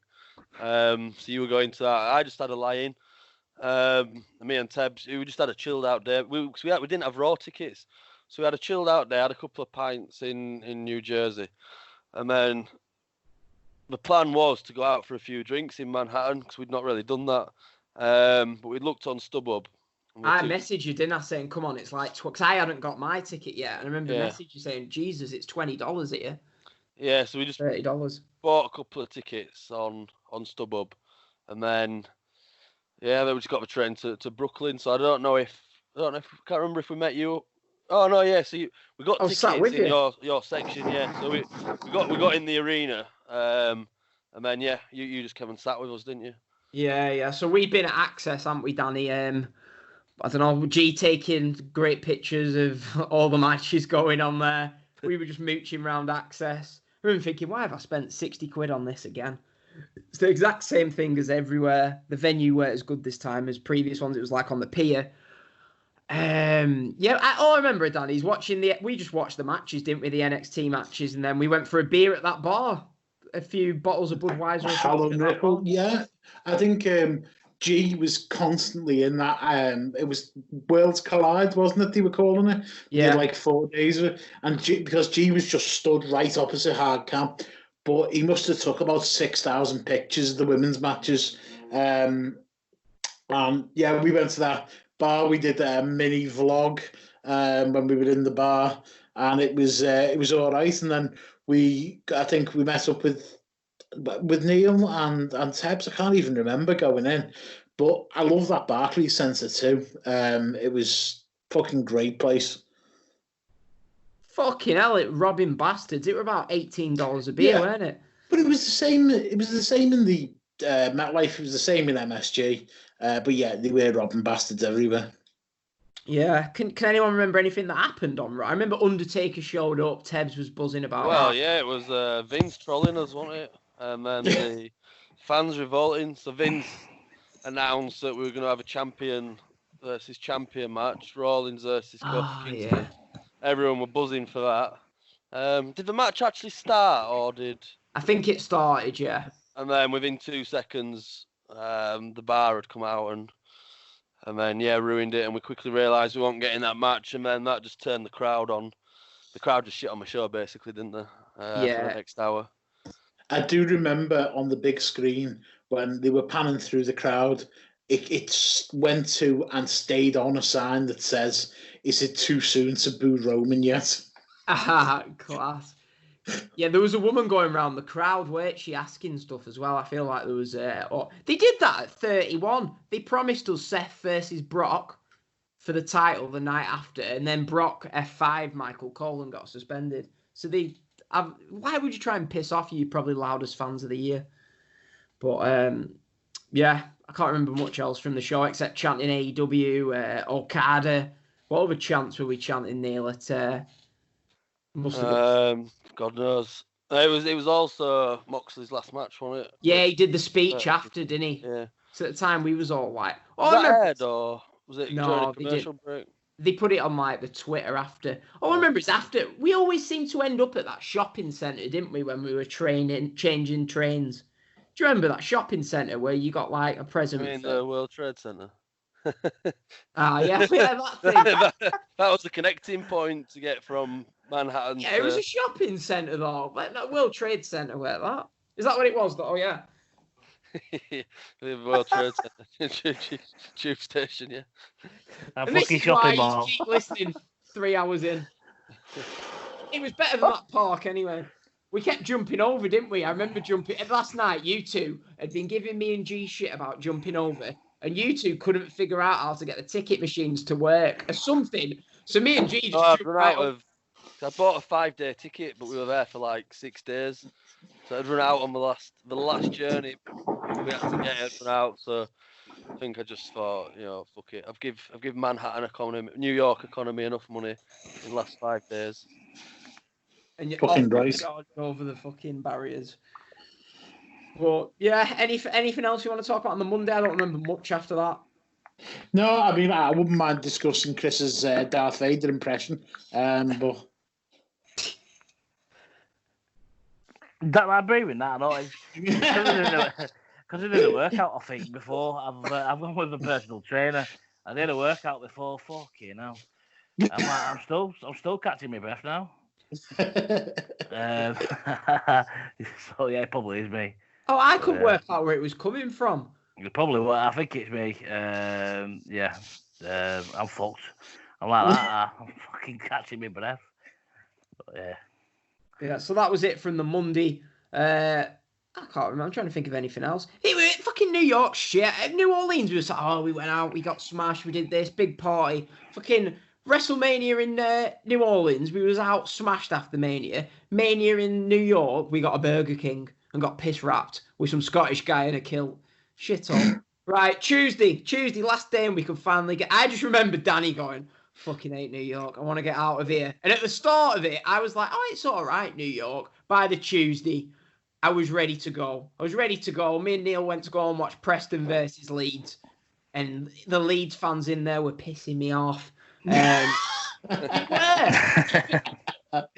listen to this. So there's at the bar, they got Preston Leeds on the big screen and Liverpool were in the Champions League. And they was like, are you from near us? We recognise your accent. I was like, well, I live in, Preston. So he was like, oh, we're from Blackpool. I said, oh, you're not Blackpool fans, are you? He went, no, we're Liverpool fans. I was like, fucking hell. I was like, I'd sooner you be Blackpool fans. Do you know what I mean? Just typical dickheads. And but they were all right, actually, I suppose. But they were Liverpool fans. And so we were on like a 2-minute delay for the Preston Leeds game. I mean, that match was a bit like this podcast. Tebbs no-showed the match and Gino showed the match. So it was just me and Neil in this bar. And I'm there, obviously. Preston, if we lost, we had no chance of getting top 6. Leeds needed to win. And so we're sat there, a 2-minute delay, and everyone knew it in the bar. And this dickhead turned around and goes, I'm there waiting for us on the attack. And he goes, we're winning. Leeds have just scored. We're winning 1-0. And even Neil was like, you taking the piss. Bamford rattled in a great 20-yarder. Maybe that was the second one. I don't know. I'm used to that, Dan. Anyway, every time I'm watching a match on Sky Sports, I get a text 30 seconds before goal goes in from you because mine's on a lag. So that's just how I'm used to watching football. Yeah, but for not a game like it's our team. Yeah, you know, if you're watching it live with people and you know what they're seeing, why would you shout up a minute before goal goes in or lead score in a minute? It's just. I had a bit of a go at him, didn't I? I think I can't remember what I said to him, but I had a bit of a go at him. Then I went back outside. G had showed up. G, that #1 P&E fan. Not only did he not watch WrestleMania or any wrestling shows with us, he didn't even watch the Leeds Preston game with us. I think he went to went to the World Trade Center to get his stepdad a book or something. Anyway, I always remember talking outside to this American guy, and he was talking to me. Neil, you were like second at the time, looking like you were going up. And he goes to me, he's like, oh, I'm a Leeds fan, blah, blah, blah. He was like, they never win when I go, though. He was like, but I'm going over next week. I'm going to watch the Wigan home game and the Brentford away game in the Brentford end. Never thought anything of it. And then you lost both of them games, Neil, didn't you? Yeah. And it cost you your season, I thought. That American guy, he's jinxed them up there. Well, the thing with me, so since Bielsa took over at Leeds, I'd been out of country for 11 games, and we didn't lose many. We haven't lost many under Bielsa. Out of the 11 games I missed because I was out of the country, we lost 10 of them and drew 1. I know. So basically, it's your fault for going New York. Tim, you still beat us, though. The only one that you won while you were out of the country was against us. Yeah. Pearson got sent off, otherwise you'd have had no chance. I suppose it's good. Just shame we weren't playing Union Berlin. We'd have twatted them. But yeah. Trying to think if there's anything else. So, yeah, after I watched Leeds beat Preston, we went to SmackDown. Yeah, like Danny said, it's like a fun show. At least we didn't get Nakamura Ziggler for the 3rd straight year. I was rat-arsed when I turned up to SmackDown. I'd gone and done some touristy things in Midtown, and then I went to the Ghostbusters house about 1 o'clock. You know, the firehouse from the Ghostbusters film.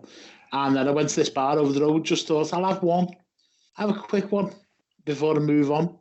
Ended up getting steak, chatting to people. There was Champions League on. I think Tottenham were playing Man City. Started chatting to people, got really involved. Fucking 4 hours fly by, and then I had to get a taxi to the Barclays Centre because I wasn't risking the train, so I was running late.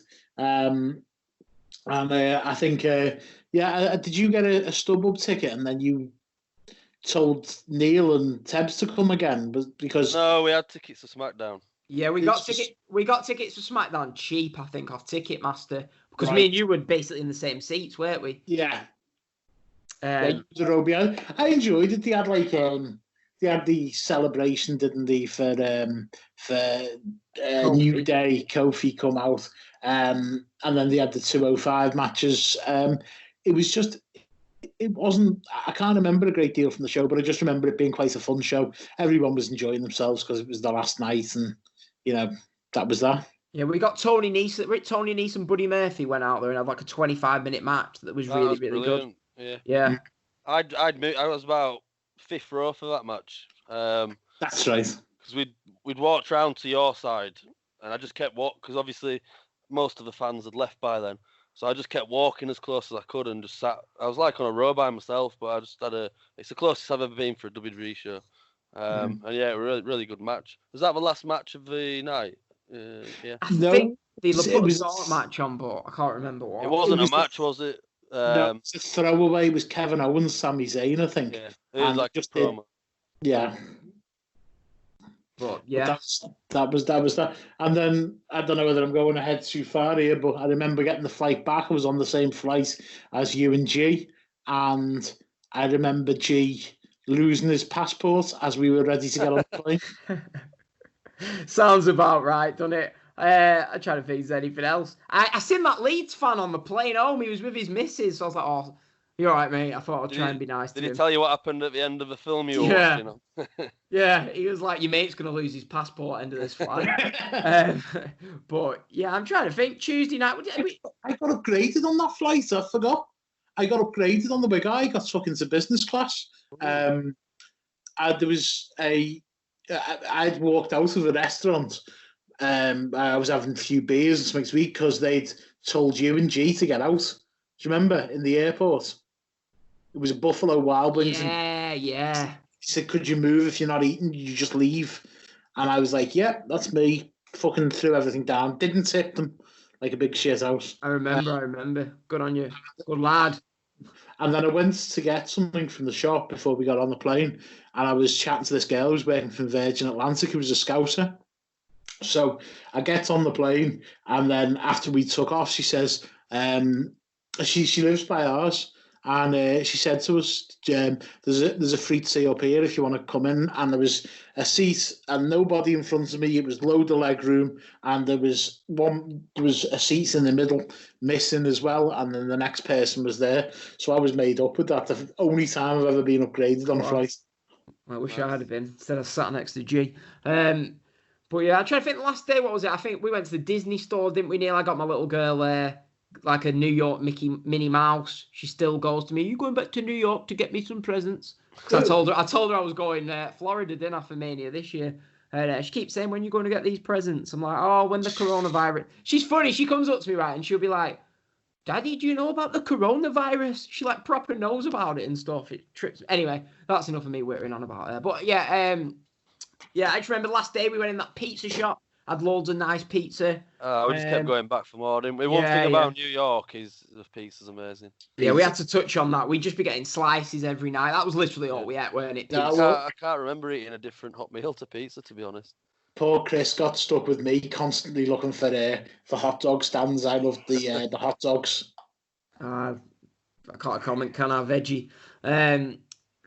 Do you remember when we were sat in that big square as we were about to say bye to each other? I don't know if we were saying bye, but G went to Dunkin' Donuts, didn't he? Yeah. And I said, get yourself a coffee and get me this. Do you remember? He come back with no coffee. He'd not got me a coffee, and we was like, is he taking the piss? He was like, do you want me to go back? I was like, you don't have to. He's like, oh, all right, no worries. Stopped drinking his coffee. I was like, at what point did we say bye to each other? Where did we leave each other? On the, what's the train called that you get to the airport? F train, wasn't it? It's like there's a special word for it, but it's like a monorail thing. Like a monorail. And you got off at one terminal, we got off at another terminal. Yeah. You were sweating. Birmingham were drawing with Sheffield United. So I remember you sweating on that. Yeah, there was a match going on, and I was getting updates as I was in queuing up for customs. Yeah, I remember Danny. You go to me at Red Pro Show. He's like, Liverpool are getting beat 1-0 to Southampton. I was like, get in. And then you looked at me. He was like, it's 3-1, Dan. I was like, okay. But yeah, I think that's. I don't know. Landed home. I genuinely can't even remember landing or anything. So was that with you? I didn't see you when we landed, but yeah. Oh no, I did because you'd fallen. I'd come up to see you, and the two of you were fast to kip. You and G on the flight, but was it an overnight flight? Yeah, I think we got there in the morning. What, back in England? So that would have we got back in England on the Thursday morning? Our flight was after yours. Yours was. I remember ours being about 8 o'clock New York time, so we got back to England about 10 o'clock, I think, in the morning. I was ordering tickets for West Brom away on one of them boats. G took a picture of me ordering them, and needless to say, neither of us made it to West Brom that Saturday. 4-0 down at half time, also probably a good job. What would everyone say was their favourite match or moments from that? Then Chris, start with you, mate. What, from the whole week? Yeah. Yeah, so either match, moment, card, whatever it is. Oh, it's got to be the Saturday night for me. In the garden for the Ring of Honor and New Japan. It was amazing. Yeah, it was the one. It was just to be honest with you, the whole week was really enjoyed it. New York is itself. I don't think it's amazing, to be honest with you. I didn't really enjoy it. Yeah, it was just everything was just fucking miles apart, weren't it? It was just. Yeah. But it was a good week. Everything, I enjoyed it. The indie shows, everything. It was good. It was good. Enjoyed it. Yeah. And what about you, Neil? Yeah, similar. I think just the whole Saturday topped off by. We criticised the Ring of Honor bits in the New Japan in the MSG show, but it's still a great show. It was just a class day. It was a long day as well, so we're in a pub for 9:30 in the morning, not getting back to the hotel to 1 o'clock in the morning. Just topped off obviously by the Okada title win, just like put the crown on the end of a perfect day on holiday, I think. Yeah, I think mine was probably it's a hard one. I really enjoyed Suzuki versus Barnett and Bloodsport. It was my first proper day there. That was great, but again, I've got to say, being in Madison Square Garden, seeing that show, that historic show, that whole Saturday was fucking brilliant. It was, it was. I think I agree with you two guys, and seeing Okada lift the title, the IWGP Heavyweight title, it was something special. Seeing the Great Muta, so it leaves the Prestonian Panther to sum up his thoughts of his favourite Mania moment. Yeah, Best day, the Saturday, unbelievable day. One of my best days at a WrestleMania. Best match, Osprey Bandido. I thought we was like ringside, weren't we, Neil, for the end of it. Best moment, I don't know, causing chaos in pizza shops. But our best moment would be I thought the near falls in the Okada Jay White match, followed by the moment of Okada like saying goodbye to MSG, like saying thanks for coming, see you soon, that sort of stuff. Yeah, it was great. as ever, WrestleMania, the actual show is not one of the best things or even mentioned in terms of best things. But yeah, it was good. I had a good trip overall. At WrestleMania, you can't go and have a bad trip.